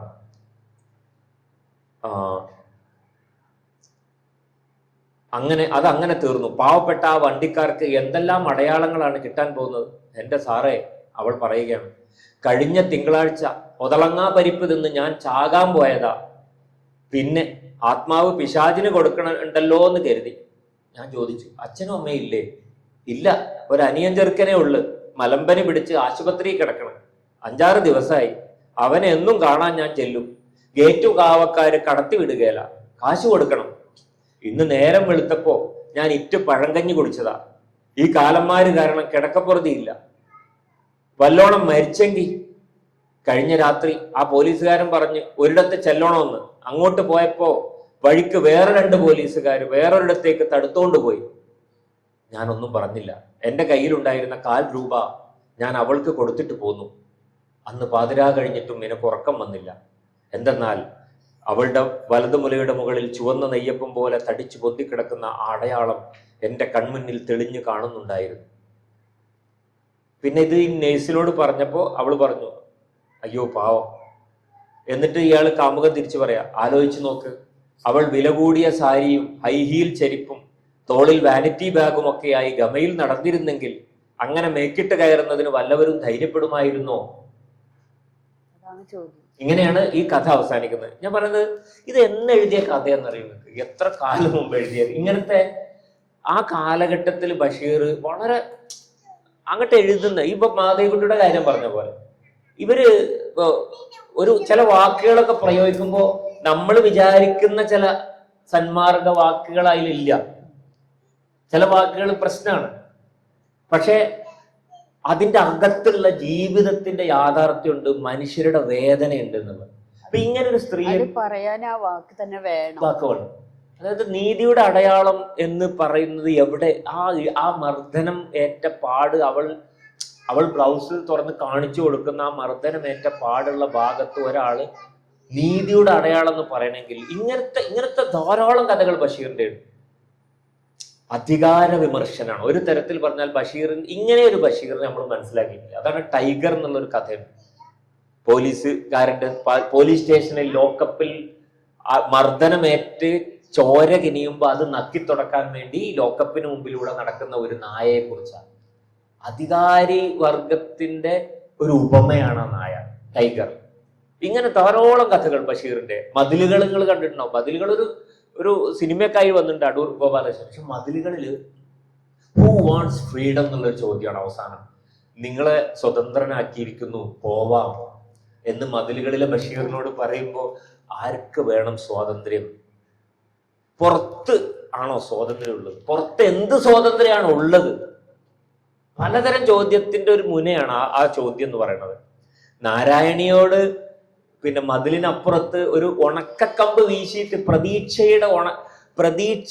എന്ന് പറയുന്നത് നമ്മൾ തളിർമരമോ പൂക്കളോ റോസാപ്പൂവോ ഒക്കെ ആയിരിക്കും പ്രതീക്ഷയുടെ മരം. പക്ഷെ ഉണക്കക്കമ്പ് ജീവിക്കാൻ ഒരു മനുഷ്യനെ പ്രേരിപ്പിക്കുന്ന പ്രതീക്ഷയുടെ അടയാളമായിട്ട്, ഉപമയായിട്ട് ബഷീർ ഉപയോഗിച്ചിരിക്കുകയാണ്. ബാല്യകാലസഖിയിലെ അവസാനം സുഹറ ആ ചെമ്പരത്തി ചെടിയുടെ മറവിൽ നിന്ന് എന്താണ് പറയാൻ തുനിഞ്ഞതെന്ന് ആദ്യം വായിച്ച സമയത്ത് അത് ആ കഥയിൽക്ക് പ്രത്യേകമായുള്ള ഒന്നായിട്ട് നമുക്ക് ചിലപ്പോൾ തോന്നാം.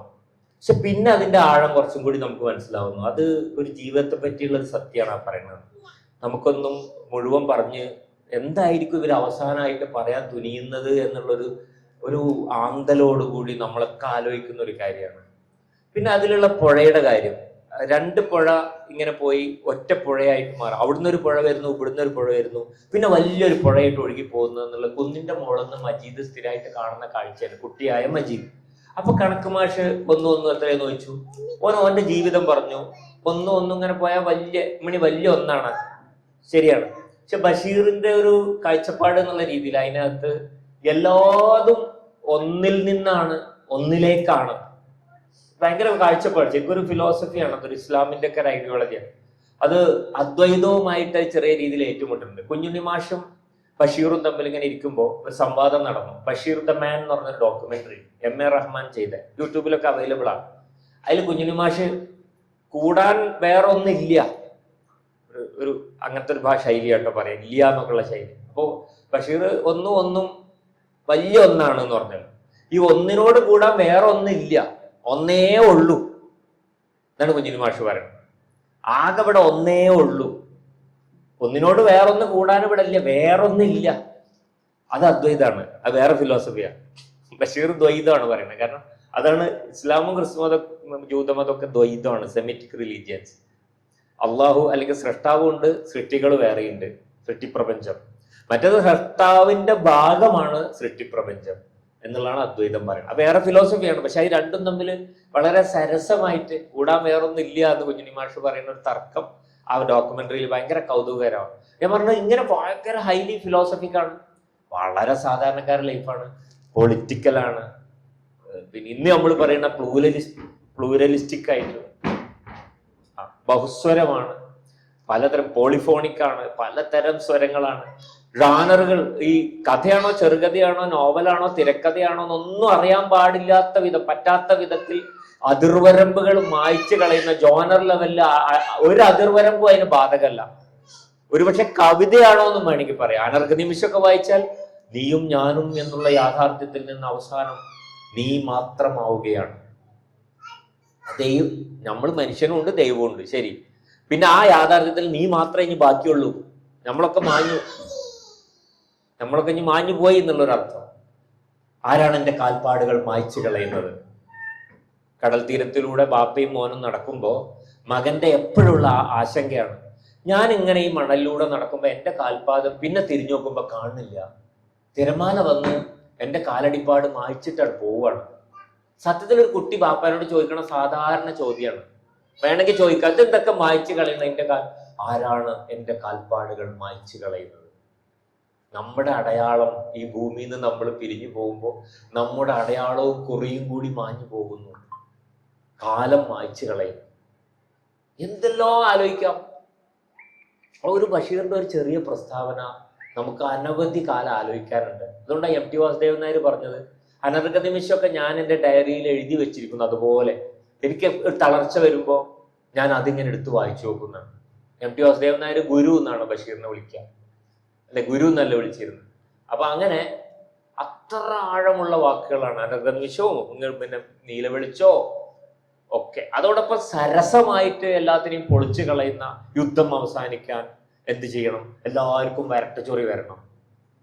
ബഷീറിന്റെ ഒരു ന്യായമാണ്. കാരണം എല്ലാവരും മാന്തി ചൊറിഞ്ഞിങ്ങനെ ഇരുന്നോളും, രാഷ്ട്രതന്ത്രജ്ഞരൊക്കെ. അപ്പൊ ഇതിനോൾക്ക് നേരം ഉണ്ടാവില്ല യുദ്ധം ചെയ്യാൻ. ഇങ്ങനെയും പറയും. പലതരം ബഷീറുണ്ട്. ബഷീറിന്റെ ആത്യന്തികമായിട്ട് ബഷീറും കമലാസുരയും സാധാരണ മട്ടിലല്ല, അതിനെ കവിഞ്ഞ് ജീവിതത്തെ മനസ്സിലാക്കാൻ ശ്രമിച്ചവരാണ്. പരമ്പരാഗത ജീവിത രീതിയല്ല അവർ സ്വീകരിച്ചിട്ടുള്ളത്. തോന്നിയ വളരെ എന്താ പറയാ അത്ഭുതകരമായി ആർജവത്തോടെ തീരുമാനങ്ങൾ എടുത്ത മനുഷ്യനാണ് ജീവിതത്തെ പറ്റി. ഇങ്ങനെ വളരെ വളരെ സാമ്യമുണ്ട്. ഒരു സൂഫി ട്രഡീഷന്റെ ഇങ്ങേയറ്റത്തെ കണ്ണികളെ പോലെ ജീവിതവും എഴുത്തും കൊണ്ടുപോയ ആൾക്കാരാണ്. അനിൽ ഹക്ക് സംഭവമൊക്കെ ഉണ്ടല്ലോ, അല്ല അതിനെ പറ്റി നിങ്ങൾ പറയുന്നത് ചോദിക്കും.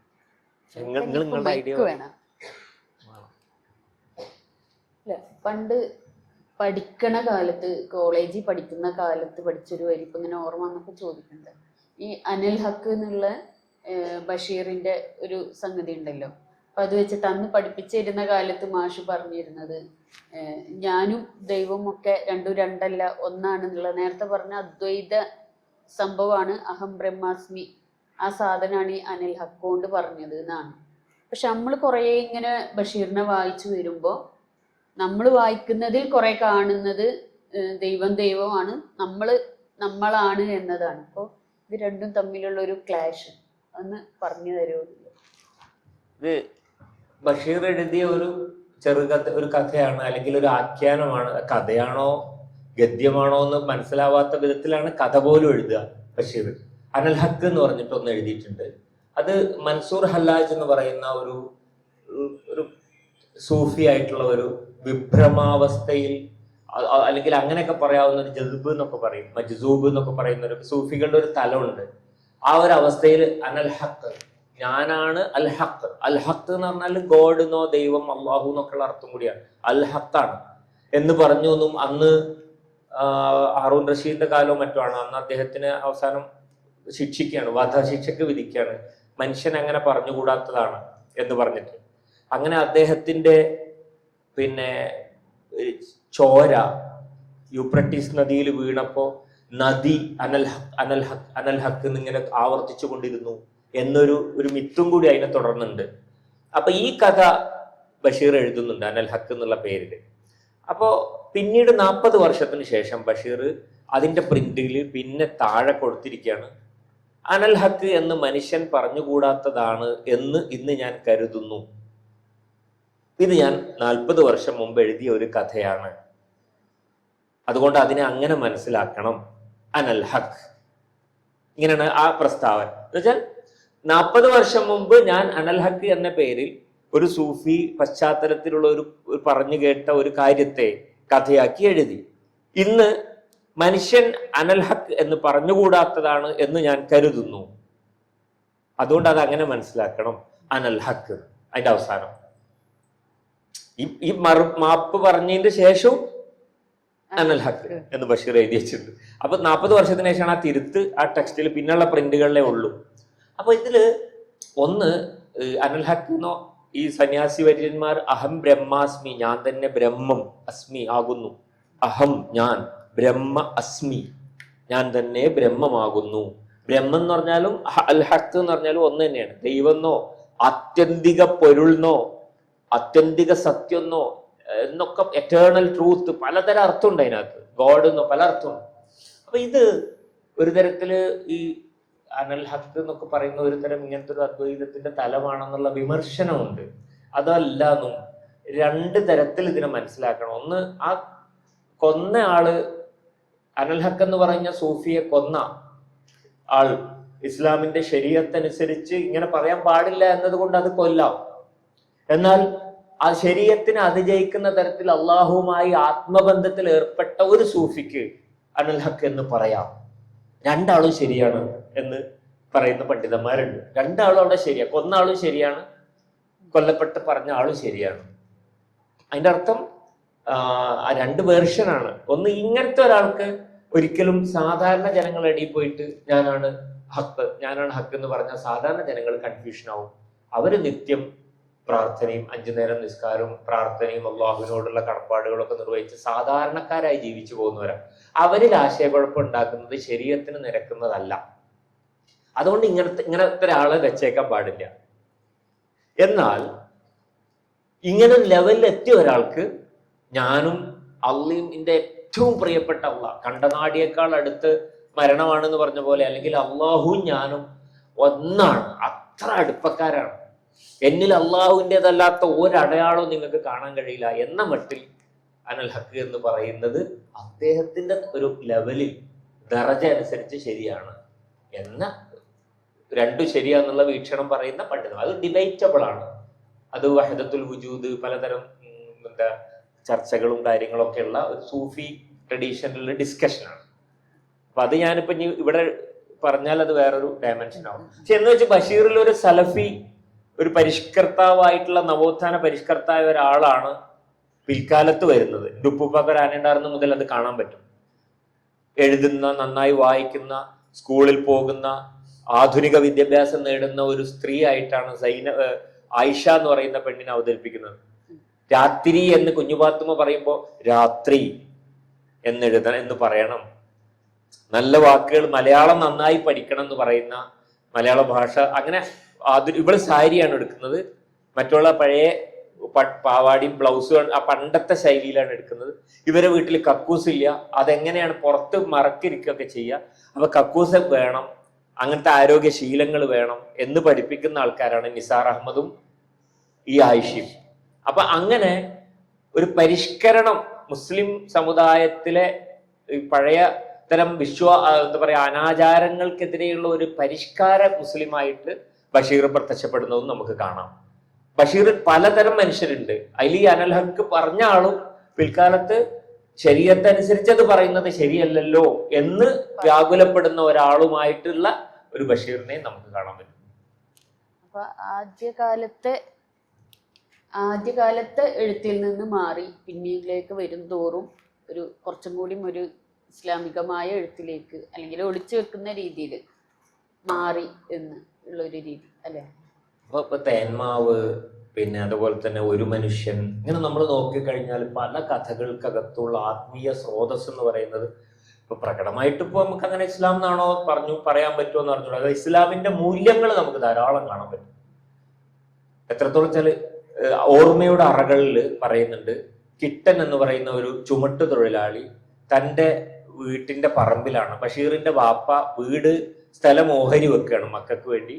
അപ്പോ വാപ്പയാണോ വല്യുപ്പയാണോ, അപ്പോ ഓഹരി വെക്കുന്ന സമയത്ത് കിട്ടൻ എന്ന് പറയുന്ന ഒരു ചുമട്ട് തൊഴിലാളി അവരുടെ തൊടുവിൽ തന്നെ ഒരു സേലത്താണ് പാർക്കണത്. അപ്പോ ഇയാൾ പറഞ്ഞു, ഉപ്പയോ വല്യുപ്പയോ പറഞ്ഞു, ആ സ്ഥലം അവരുടെയാണ്. അവിടെ ഒരു പാമ്പിനെ അവരൊരു ആരാധന, ഒരു ചെറിയ വിഗ്രഹമൊക്കെ ഉണ്ടാക്കി ആരാധിക്കുന്നുണ്ട് കിട്ടനും കുടുംബവും. അതുകൊണ്ട് അത് അവർക്ക് കൊടുക്കാം. അവരുടെ ഒരു ആരാധനാ സ്ഥലം നമ്മൾ നമ്മൾ ഒഴിവാക്കാൻ പാടില്ലല്ലോ. കാരണം മറ്റുള്ളവരുടെ ആരാധനകളെ മാനിക്കാൻ ഇസ്ലാമിൽ പറയുന്നുണ്ട് എന്നാണ് അന്ന് വല്ലിപ്പ ന്യായം പറയുന്നത്. മറ്റുള്ളവരുടെ അല്ലെങ്കിൽ അവരെ അവഹേളിക്കാൻ, വലാ തസുബ്ബുല്ലദീന യദ്ഊന മിൻ ദൂനില്ലാ, അല്ലാഹു അല്ലാതെ അവർ മറ്റുള്ള ദൈവങ്ങളെ വിളിച്ചു പ്രാർത്ഥിക്കുന്നതിനെ നമ്മൾ വലാ തസുബ്ബുല്ലദീന, അതിനെ പുച്ഛിക്കാൻ പാടില്ല. കാരണം അവർ അള്ളാഹുവിനെയും തിരിച്ച് പുച്ഛിക്കാൻ അത് ഇടയാക്കും. അപ്പൊ അതുകൊണ്ട് അങ്ങനെ ചെയ്യരുത് എന്ന് പറയുന്നുണ്ടല്ലോ. അതുപോലെ അവരുടെ ആരാധന സ്വച്ഛന്തമായി നടക്കുന്നിടത്ത് നമ്മൾ തടസ്സം ഉണ്ടാക്കേണ്ടതില്ല. അവർക്ക് അത് വിട്ടുകൊടുക്കുകയാണ് വേണ്ടത്. ഇവരുടെ തൊടുവാണ്, ഇവരുടെ പറമ്പാണ്. അതുപോലും ആ ആരാധന ഉള്ളത് കൊണ്ട് അവർക്ക് അതാണ് ഒഴിച്ചു കൊടുക്കണം എന്ന് ഇതിൽ പറയുന്നുണ്ട്. അങ്ങനെ പലതിലും ഒരു തരം എന്താ പറയുക, ഇസ്ലാമിന്റെ വാല്യൂസിനെ തന്നെ പറഞ്ഞുകൊണ്ട് തേന്മാവിലൊക്കെ അതാണ്. യൂസുഫ് സിദ്ദീഖ് എന്ന് പറയുന്ന ഒരു വയോവൃദ്ധൻ മരിക്കുന്നതിന് മുമ്പ് കുറച്ച് വെള്ളം കിട്ടിയപ്പോൾ മരിക്കുന്നതിന് മുമ്പ് ലാ ഇലാഹ ഇല്ലല്ലാഹ് എന്ന് പറയുന്നതിന്റെ തൊട്ട് മുമ്പ് പോലും ഉണങ്ങിക്കരിഞ്ഞ ഒരു മാവിൻ തൈക്ക് വെള്ളം ഒഴിച്ച് അത് ബാക്കിയാണ് കുടിച്ചിട്ടാണ് ലാ ഇലാഹ ഇല്ലല്ലാഹ് എന്ന് പറഞ്ഞ ആൾ മരിച്ചു കിടക്കുന്നത് തെരുവില്. അപ്പോൾ അതിലൂടെ പഠിപ്പിക്കുന്ന ഒരു പാഠം, നാളെ ഖിയാമം വന്നാൽ പോലും നിങ്ങൾ ഇന്ന് ചെടി നടണം, സസ്യജാലങ്ങളെ പരിപാലിക്കണം എന്ന് പറഞ്ഞ മതാണ് ഇസ്ലാം. അതിന്റെ വേറൊരു വേർഷനാണ് അതിനകത്ത് പറയുന്നത്. അങ്ങനെ ധാരാളം ഇസ്ലാമിക ആത്മീയ മൂല്യങ്ങൾ ബഷീറിന്, പിന്നെ സംവാദങ്ങൾ വരെയുണ്ട്. പലതരം ദൈവസങ്കല്പങ്ങളിൽ ഏകദൈവം എന്നുള്ളൊരു സങ്കല്പത്തിന്റെ മേന്മ, അത് എന്തുകൊണ്ട് അത് സാധുവാകുന്നു എന്നൊക്കെ പറയുന്ന, അത് ആവശ്യമാകുന്നു എന്നൊക്കെ ധാരാളം പിന്നെ ബഷീറിന്റെ കഥകളിലും ലേഖനങ്ങളിലും ഇടയിലടിയിൽ ഡിസ്കഷൻസ് ഉണ്ട്, ചർച്ചകളിലൊക്കെ കാണാൻ പറ്റും.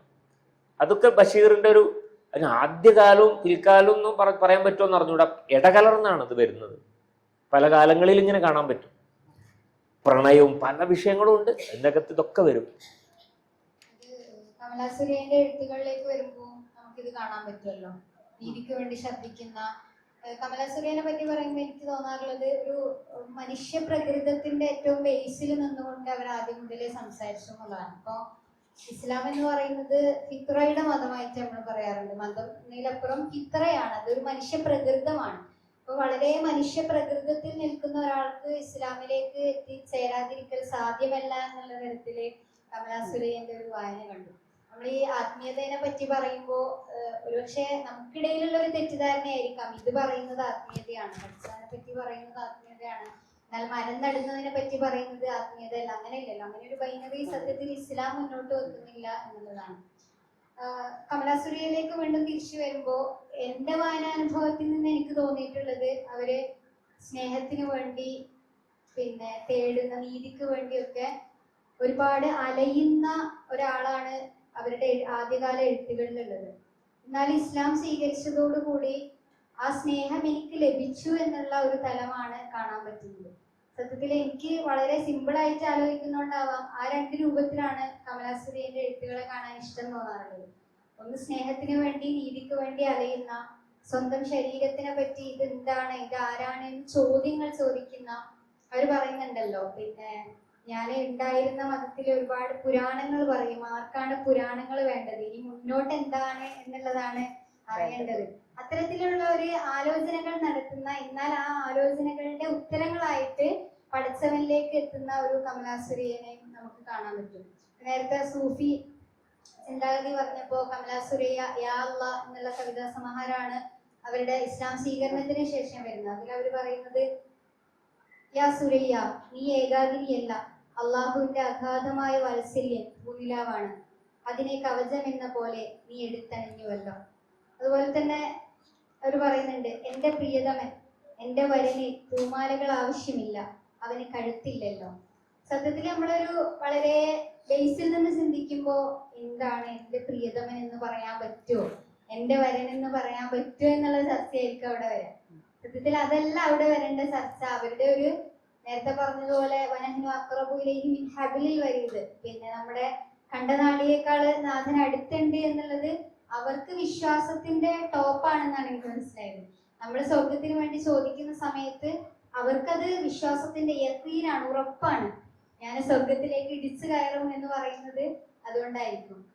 അപ്പോ ഇനി ഒന്ന് മാറി നമ്മൾ തിരിച്ച് ബഷീറിലേക്ക് വരികയാണെങ്കിൽ, വളരെ യാദൃശികമായിട്ട് ബഷീറിന്റെ പുസ്തകങ്ങൾ തെരഞ്ഞതിന്റെ ഇടയിലാണ് മലയാള സാഹിത്യത്തിലെ മുസ്ലിം പേടിയും ദലിത് ബഹുജൻ വിമർശന പദ്ധതിയും എന്നുള്ള ഹിക്മത്തുള്ള സാഹിബിന്റെ ലേഖനം വായിക്കാൻ ഇടയായത്.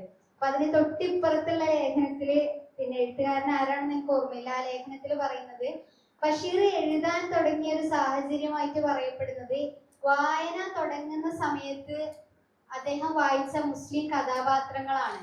അതിൽ മുഴുവൻ കൊള്ളക്കാരും കള്ളന്മാരുമായിരുന്നു. എന്നാൽ ഞാൻ കണ്ട മുസ്ലിം പിന്നെ കഥാപാത്രങ്ങൾ അങ്ങനെയല്ല എന്നുള്ള അർത്ഥത്തിൽ ഒരു എഴുത്ത് കണ്ടു. അപ്പൊ എത്രത്തോളം മലയാള സാഹിത്യം എന്നുള്ള ഒരു ലോക സാഹിത്യം തന്നെ എത്രത്തോളം ഒരു മുസ്ലിം വിരുദ്ധത ഉൽപ്പാദിപ്പിക്കുന്നതിൽ എത്രത്തോളം കൂട്ടു നിൽക്കുന്നുണ്ട്. ഒരു പക്ഷെ അതിനൊന്ന് മാറ്റി എഴുതാൻ, അല്ലെങ്കിൽ ബഷീറിനെ അത് എത്രത്തോളം സാധിച്ചിട്ടുണ്ട് എന്നുള്ളത് സാഹിബിന് പറയാൻ കഴിയും.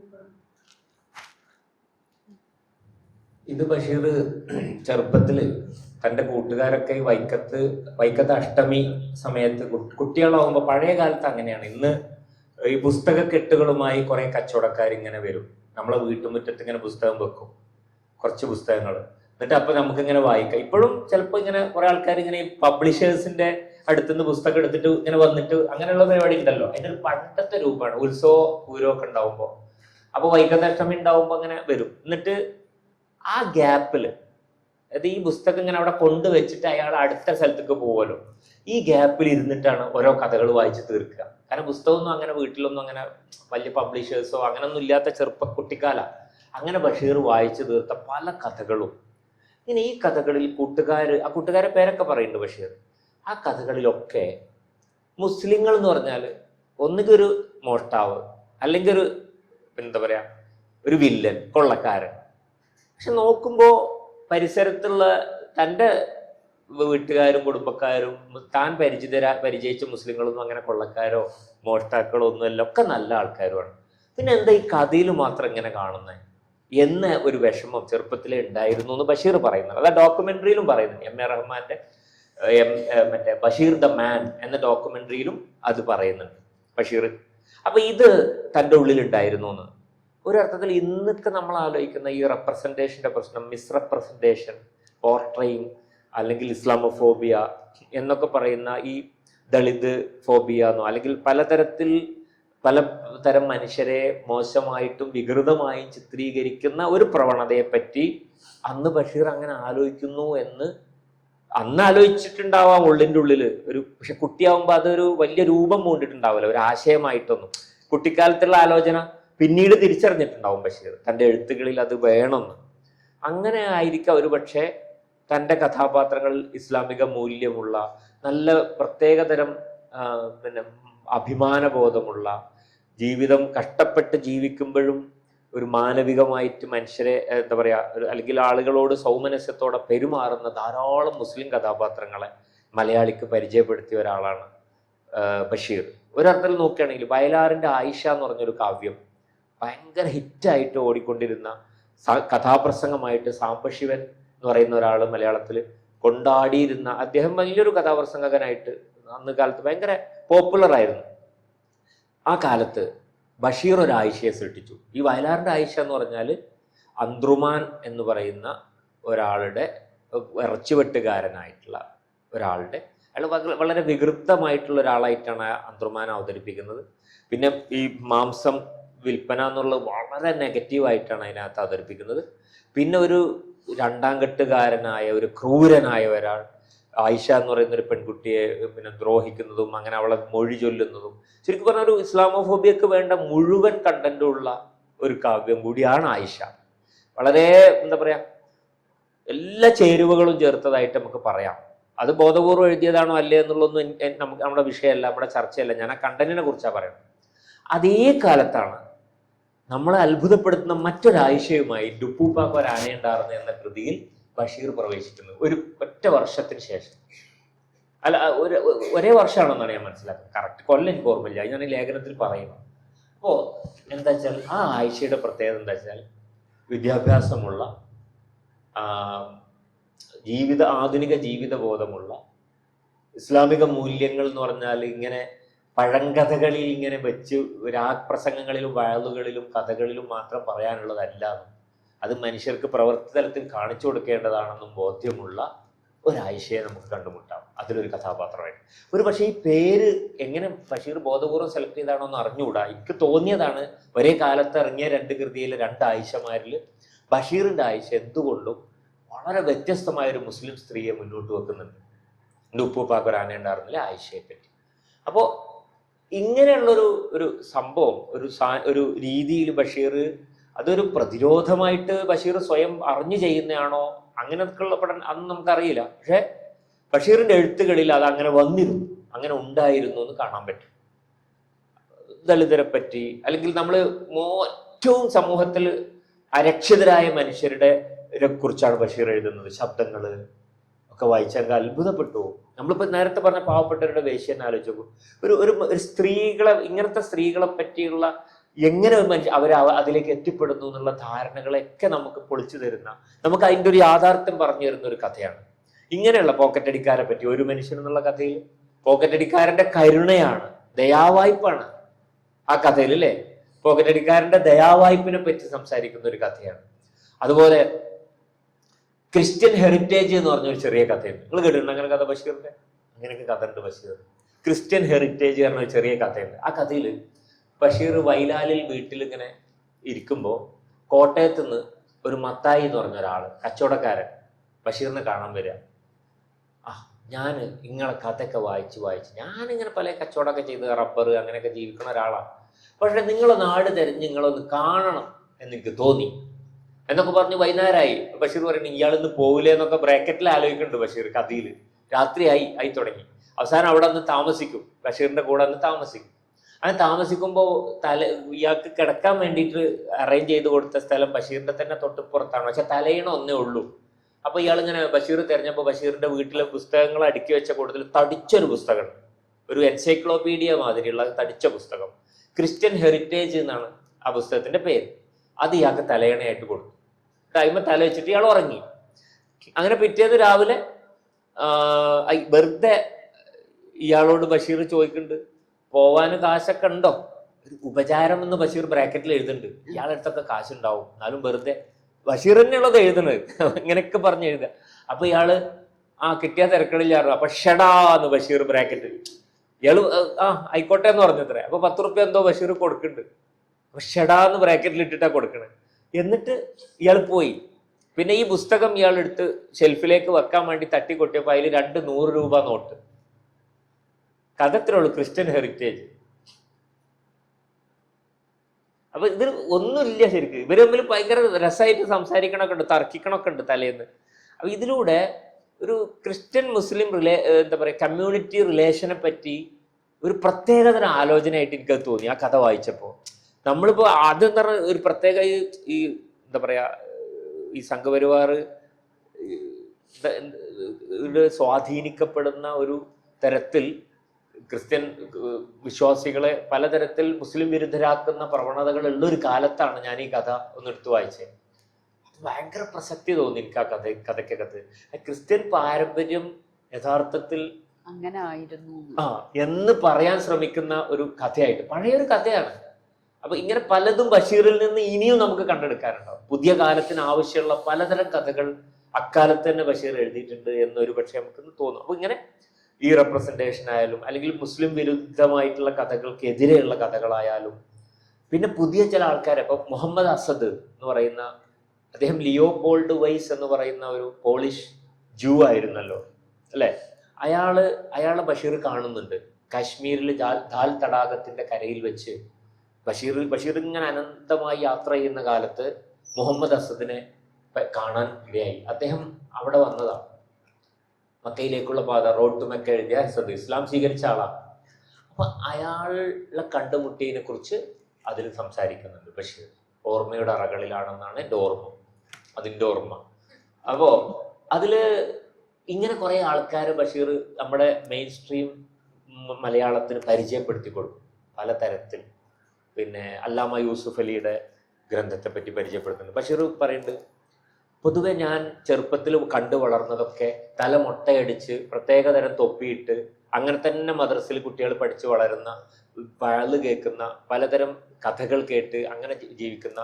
പക്ഷേ കുറച്ച് കഴിഞ്ഞപ്പോൾ എൻ്റെ വീട്ടിൽ വാപ്പ കായി അബ്ദുറഹ്മാൻ, ഒരു ഷെയ്ഖ്, വലിയൊരു മതപണ്ഡിതന്റെ പേരക്കുട്ടിയാണ് ബഷീർ കേട്ടോ. വലിയ സമ്പന്നനൊക്കെ ആയിരുന്നു. പക്ഷെ പിന്നെ പൈസയൊക്കെ വാപ്പാന്റെ മരക്കച്ചവടമൊക്കെ പൊളിഞ്ഞ് പാളീസായിട്ട് പിന്നെ അവസാനം അവർ ദാരിദ്ര്യത്തിലേക്ക് വന്നതൊക്കെയാണ്. ബഷീറിന്റെ ലൈഫ് ഭയങ്കര രസമാണ്. കായി അബ്ദുറഹ്മാൻ ഷെയ്ഖ് എന്നായിരുന്നു വല്ലിപ്പാന്റെ പേര്. പിന്നെ മകൻ, പിന്നെ അയാളുടെ, പിന്നെ ബഷീറിന്റെ വാപ്പ പിന്നെ മരക്കച്ചവടം എന്നൊക്കെ ആയിട്ട്. എന്നാലും അവർക്കൊക്കെ ഒരു അടിസ്ഥാന തലത്തിലൊരു ഇസ്ലാമുള്ള ഒരു ഫാമിലിയാണ്. അപ്പൊ ഈ എന്താ പറഞ്ഞേ, പറഞ്ഞുകൊണ്ട്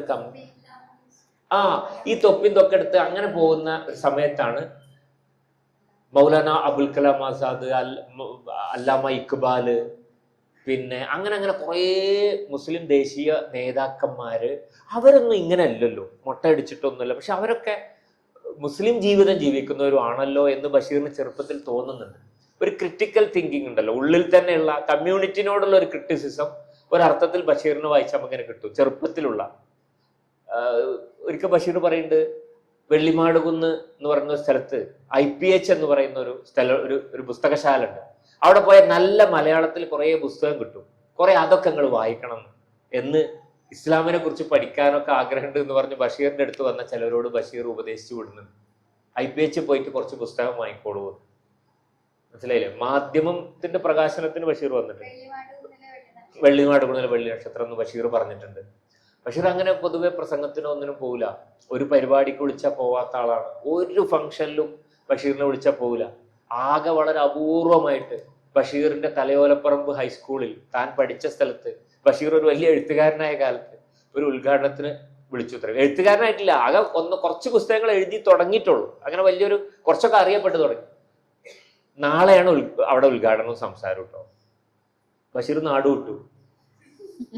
തലേന്ന് നാട് വിട്ടു. അതിന്റെ 3ാമത്തെ നാടുവിടലായിരുന്നു ആ കാലത്ത്. പ്രസംഗിക്കാൻ പറ്റൂല. പിന്നെ കാലിക്കറ്റ് യൂണിവേഴ്സിറ്റി ഡിലീറ്റ് നൽകി ആദരിച്ചു ബഷീറിനെ.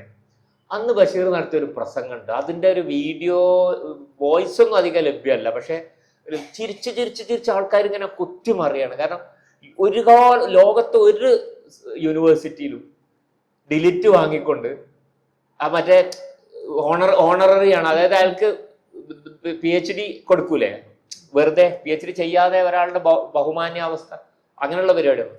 കാലിക്കറ്റ് ഇദ്ദേഹം അങ്ങോട്ട് നർമ്മം കൊണ്ട് അവിടുത്തെ മുഴുവൻ സീരിയസ്നെസ്സും മൂപ്പരിങ്ങനെ തൊലിയുരിച്ച് കളഞ്ഞ് അങ്ങോട്ട് കൈക്ക കൊടുക്കുകയാണ് അവിടെ നിന്നിട്ട് ആ പ്രസംഗത്തിന്. അങ്ങനെ താമ്രപത്രം കിട്ടിയിട്ടുണ്ട് ബഷീറിന്. സ്വാതന്ത്ര്യത്തിൽ സമരത്തിൽ പങ്കെടുത്തു എന്ന് പറഞ്ഞിട്ടൊരു പ്രത്യേക ഇതും പിന്നെ ഒരു ഇങ്ങനെ നല്ല ഇതൊക്കെ ഉണ്ടാവില്ല, രൂപമൊക്കെ, അതൊക്കെ ഷെൽഫില്. അപ്പൊ ബഷീർ ഒരിക്കൽ അതിനെ കുറിച്ച് പറഞ്ഞത്, ഇവിടെ വൈലാലിൽ പറമ്പിൽ രാത്രി കുറുക്കന്മാർ വരുന്നുണ്ട്, ഇപ്പൊ പകലും വരാൻ തുടങ്ങിയിട്ടുണ്ട്.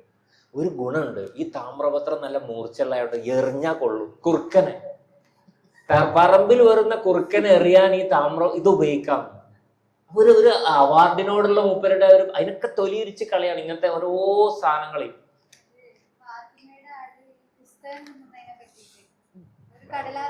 ഗംഭീര അല്ല, അത് ഭയങ്കര രസമാണ്. ശബ്ദങ്ങൾ തിന്നാൻ ആട് ധൈര്യപ്പെടുമോ? വിമർശനത്തിന്റെ പീരങ്കികൾ ഏറ്റുവാങ്ങിയ പുസ്തകമാണ്. ആടിങ്ങനെ തിന്ന് ബുക്കുകൾ തിന്നാൻ തുടങ്ങി, ശബ്ദങ്ങൾ. പിന്നെ ഒരു വലിയ പരാമർശം ഉണ്ട് അതിനകത്ത്, പുതപ്പ് തിന്നാൻ തുടങ്ങിയപ്പോ അതിന്റെ കോപ്പിന്റെ അടുത്ത് വേറെ ഇല്ല, ബുക്കിന്റെ കോപ്പി വേറെ ഉണ്ട്. അങ്ങനത്തെ കുറെ നർമ്മങ്ങളും കുറെ ആലോചിക്കാൻ വേണ്ടുന്ന നർമ്മങ്ങൾ, അതിനകത്ത് വലിയ സാമൂഹ്യ വിമർശനം കൂടി ആയിരിക്കും അതിൻ്റെ ഉള്ളിൽ കിടക്കുന്നത്. അങ്ങനെയുള്ള എന്തെങ്കിലും കൂട്ടിച്ചേർക്കാൻ സൂര്യയുമായി ബന്ധപ്പെട്ടോ മനസ്സിലുണ്ടായിരുന്നു പറയണമെന്ന് തോന്നിയ അല്ല, ഞാനിങ്ങനെ രസകരമായിട്ട് മാസ്റ്റർ ക്ലാസ് കേട്ടുകൊണ്ടിരിക്കുകയായിരുന്നു. അപ്പൊ പറയണമെന്ന് വിചാരിച്ച കാര്യങ്ങളൊക്കെ ഇതിങ്ങനെ കേൾക്കലിൽ നമ്മൾ ലയിച്ചു പോയി എന്ന് സത്യത്തിൽ പറയാം. പിന്നെ പിന്നെ മാഷ് നേരത്തെ ഇങ്ങനെ ഒരു കമലാസുരയുമായി ബന്ധപ്പെട്ടിട്ട് പറഞ്ഞൊരു സംഗതി ഉണ്ട്. അതായത് വിധവ എന്ന അർത്ഥത്തില് വിധവകള് അനുഭവിക്കുന്നത് എന്ത് എന്ന് കൃത്യമായി മനസ്സിലാക്കിയത് അവരുടെ എഴുത്തുകൾ വായിച്ചിട്ടാണ്. അപ്പൊ അവര് തന്നെ ഒരു ഇതില് സംസാരത്തിൽ പറഞ്ഞൊരു സംഗതി ഉണ്ട്. ഇസ്ലാമിലേക്ക് ഞാൻ വന്നത് മുസ്ലിം ആകുന്നതിന്റെ മുൻപ് ഒരു വിധവ എന്ന് പറഞ്ഞാൽ ഞങ്ങളുടെ കൂട്ടർക്ക് അപശകുനാണ്. ഞങ്ങളുടെ കൂട്ടർക്ക് അവര് വളരെ ഞങ്ങളെ കണ്ടാൽ അപ്പുറത്തെ വീട്ടിലുള്ള ആള് ജനല് തുറന്നാൽ ഞങ്ങളെ കാണുമെന്ന് തോന്നിയാൽ അവര് ജനലടച്ച് കളയും. സത്യത്തിൽ ഞങ്ങൾ ഭർത്താവ് മരിച്ചു പോയവര് കൂടുതൽ പരിഗണനയും സ്നേഹവും അറിയിക്കുന്നു. പക്ഷെ ഞങ്ങൾക്കത് തരല്ല ചെയ്യുന്നത്, ഞങ്ങളെ മാറ്റി നിർത്താണ് ചെയ്യുന്നത്. പക്ഷെ ഇസ്ലാമിലേക്ക് വന്നാൽ അവിടെ അങ്ങനെ ഒരു മാറ്റി നിർത്തലില്ല. അത് ഏത് ആളുകളെ ആയാലും വിധവകളെ ആയാലും അതുപോലെ ജാതിയിൽ താഴ്ന്നവരെ ആയാലും ആരെ ആയാലും മാറ്റി നിർത്തലില്ല, എല്ലാവരെയും സ്നേഹിക്കലേ ഉള്ളൂ എന്ന് പറയുന്നുണ്ട്. അപ്പൊ അത് ഇസ്ലാമിലേക്ക് വരാൻ ഒരു പ്രധാന ആകർഷണമായി തോന്നി എന്ന് പറയുന്നുണ്ട്. പിന്നെ അവരുടെ ജീവിതം മുഴുവൻ നേരത്തെ ഞാൻ തന്നെ ഇങ്ങനെ പറഞ്ഞു, കുട്ടിക്കാലത്ത് അമ്മയുടെ സ്നേഹത്തിന് വേണ്ടിയിട്ടുള്ള അലച്ചില്. അവിടുന്ന് 13 വയസ്സിലാണ് അവരുടെ വിവാഹം കഴിയുന്നത്. 13 എന്നും വായിച്ചിട്ടുണ്ട്, 15 എന്നും വായിച്ചിട്ടുണ്ട്, രണ്ടിന്റെയും ആ ഒരു കാലഘട്ടം. പക്ഷേ അവരെക്കാൾ വളരെ പ്രായം മൂത്ത ഒരു ആളാണ് ദാസേട്ടൻ എന്ന് അവർ തന്നെ പറയുന്നു. അപ്പൊ ഒരു പ്രണയം എന്നതിനേക്കാൾ അപ്പുറം സീരിയസ് ആയിട്ട് നിൽക്കുന്ന ഒരു മനുഷ്യനും ഒരു കുട്ടിയും എന്നുള്ള ഒരു വ്യത്യാസം അവരുടെ ലൈഫിൽ എപ്പോഴും ഉണ്ടായിട്ടുണ്ട്. ആള് സ്നേഹിക്കുന്നില്ല എന്നതല്ല, കാരണം അവര് തന്നെ പറയുന്നുണ്ട്, എന്റെ ദാസേട്ടൻ എന്നെ സ്നേഹിക്കുന്നില്ല എന്ന് നിങ്ങളോട് ആരാ പറഞ്ഞത്, ഞാൻ പറഞ്ഞിട്ടുണ്ടോ എന്ന് അവര് തന്നെ ചോദിക്കുന്നുണ്ട്. അപ്പോ ദാസേട്ടൻ സ്നേഹിക്കുന്നില്ല എന്നതല്ല, ഒരു സ്ത്രീ ആഗ്രഹിക്കുന്ന തരത്തിലുള്ള സ്നേഹം, അത് അവര് തന്നെ പറയുന്നത് ശാരീരികമായിട്ടുള്ള സ്നേഹമല്ല, മാനസികമായിട്ടുള്ള എൻ്റെ വിശപ്പ് തീരാനുള്ള സ്നേഹം എനിക്ക് എവിടുന്നും കിട്ടിയില്ല എന്നാണ്. ആ സ്നേഹമാണ് അവര് തെരഞ്ഞു നടക്കുന്നതും. അതുപോലെ അവരവരുടെ അമ്മമ്മയുടെ അടുത്ത് ആദ്യകാലത്ത് താമസിച്ചിരുന്നത്. ആ സമയത്ത് ചെറിയ കുട്ടിയാകുമ്പോൾ ഒരിക്കൽ അമ്മമ്മയുടെ അടുത്ത് ചോദിക്കുന്നുണ്ട്, ഞാൻ വലുതായ ആരെ കല്യാണം കഴിക്കാം? അപ്പൊ അമ്മമ്മ പറയുന്ന ഒരു മറുപടിയാണ് കൃഷ്ണന്. അങ്ങനെയാണ് ചെറിയ കുട്ടിയാകുമ്പോൾ 3-4 വയസ്സുള്ള ചെറിയ കുട്ടിയാകുമ്പോൾ കൃഷ്ണൻ എന്നതൊരു പ്രണയമായിട്ടും ഒരു സങ്കല്പമായിട്ടും അവരുടെ ഉള്ളിൽ കൂടുന്നത്. പിന്നെ ഓരോ മനുഷ്യരുടെ സ്നേഹത്തിലും അവര് തിരയുന്നത് കൃഷ്ണനിൽ നിന്ന് അവരാഗ്രഹിക്കുന്ന സ്നേഹം, അഥവാ ഒരു ആത്മീയമായിട്ട് മാനസികമായിട്ടുള്ള ഒരു പ്രണയം, ആ ഒരു സംഗതിയാണ് അവർ തിരയുന്നത്. അതിൻ്റെ പല തലങ്ങളെയാണ് മാനസികമായി അവർ അന്വേഷിക്കുന്നതിനെയാണ് എൻ്റെ കഥയിൽ അവർ അനുഭവം എന്ന രീതിയിലേക്ക് പകർത്തി വെച്ചിട്ടുള്ളത്. പിന്നീട് ഭർത്താവിൻ്റെ മരണശേഷമൊക്കെ ഒരു പ്രണയം ഉണ്ടായതായിട്ടും 65-ാം വയസ്സിൽ ഒരു പ്രണയം ഉണ്ടായി എന്നും ആ പ്രണയം ആ തലത്തിൽ മാനസികമായ വിശപ്പിനെ തീർക്കുമെന്ന് അവർ കരുതി. പക്ഷെ അവിടെയും തീരുന്നില്ല, അവിടെയും ഉപേക്ഷിക്കപ്പെടുകയാണ്. അഥവാ മനുഷ്യരിൽ നിന്ന് കിട്ടുന്ന പ്രണയങ്ങളൊക്കെയും അപൂർണമാണ്. മനുഷ്യരാരും നമ്മുടെ സ്നേഹം നമ്മൾ ആഗ്രഹിക്കുന്ന രീതിയിൽ നമുക്ക് തരില്ല എന്നുള്ള ഒരു തിരിച്ചറിയപ്പെടലിൽ ആ ഒരു സ്നേഹം നമുക്ക് തരാൻ വേറൊരാള് വേണം. അവിടെയാണ് ആ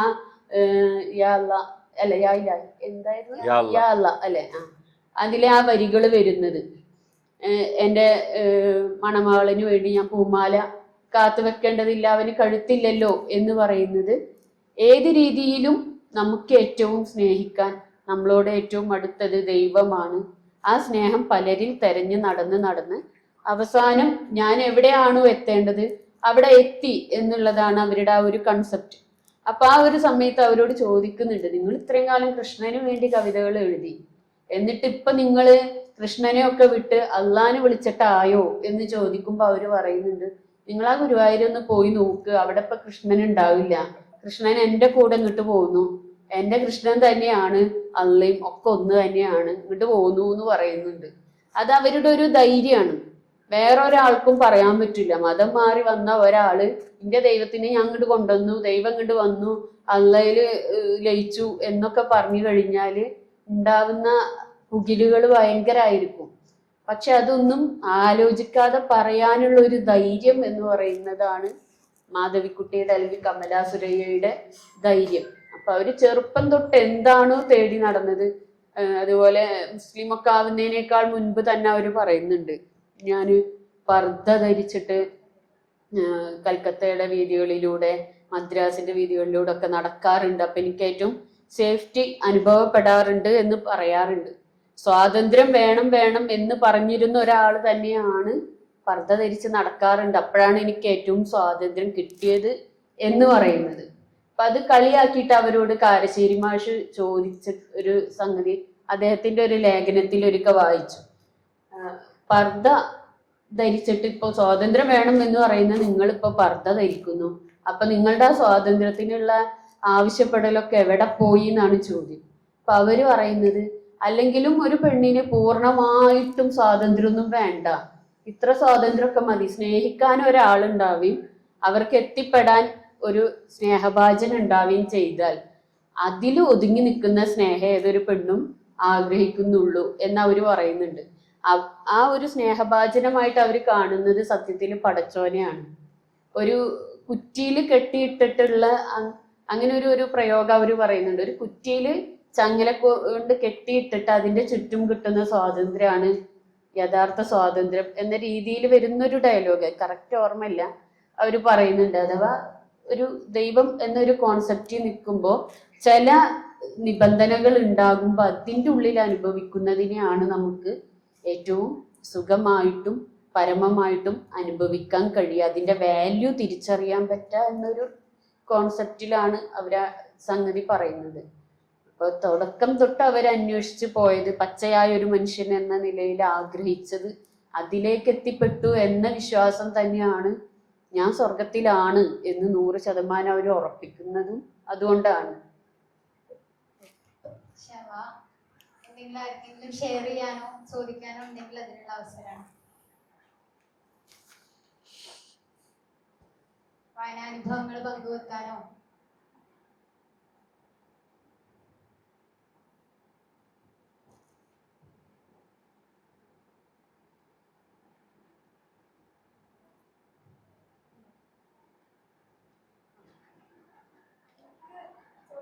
മൈക്ക് കൊടുക്കണോ? അവിടെ ഉണ്ട് വേറെ കേക്കുണ്ട്, ചെമ്പര് ഇത് പിടിക്കല്ലേ.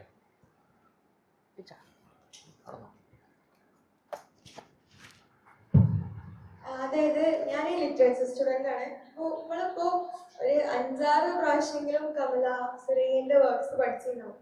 പക്ഷെ ഞാൻ ശ്രദ്ധിച്ചൊരു കാര്യം, കമല സുരയ്യനെ കുറിച്ച് സംസാരിക്കുമ്പോഴൊക്കെ കമലാദാസ് അല്ലെങ്കിൽ മാധവിക്കുട്ടി, ആമി എന്നുള്ളൊക്കെ എഴുത്തിൽ ഇപ്പൊ ഇൻട്രൊഡക്ഷനിലൊക്കെ സംസാരിക്കുമെങ്കിലും കമല സുരയ്യ എന്നുള്ള ഒരു പേര് അക്കാഡമിക് തലങ്ങളിൽ പിന്തള്ളുന്ന അല്ലെങ്കിൽ പുറകോട്ട് വലിക്കുന്നതായിട്ട് കണ്ടിട്ടുണ്ട്. അപ്പൊ അങ്ങനെ എന്തെങ്കിലും ശ്രദ്ധയിൽപ്പെട്ടിട്ടുണ്ടോ?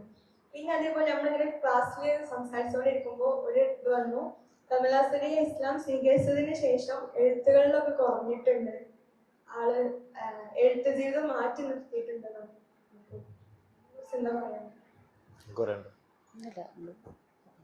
ഞാൻ പറഞ്ഞോളാം.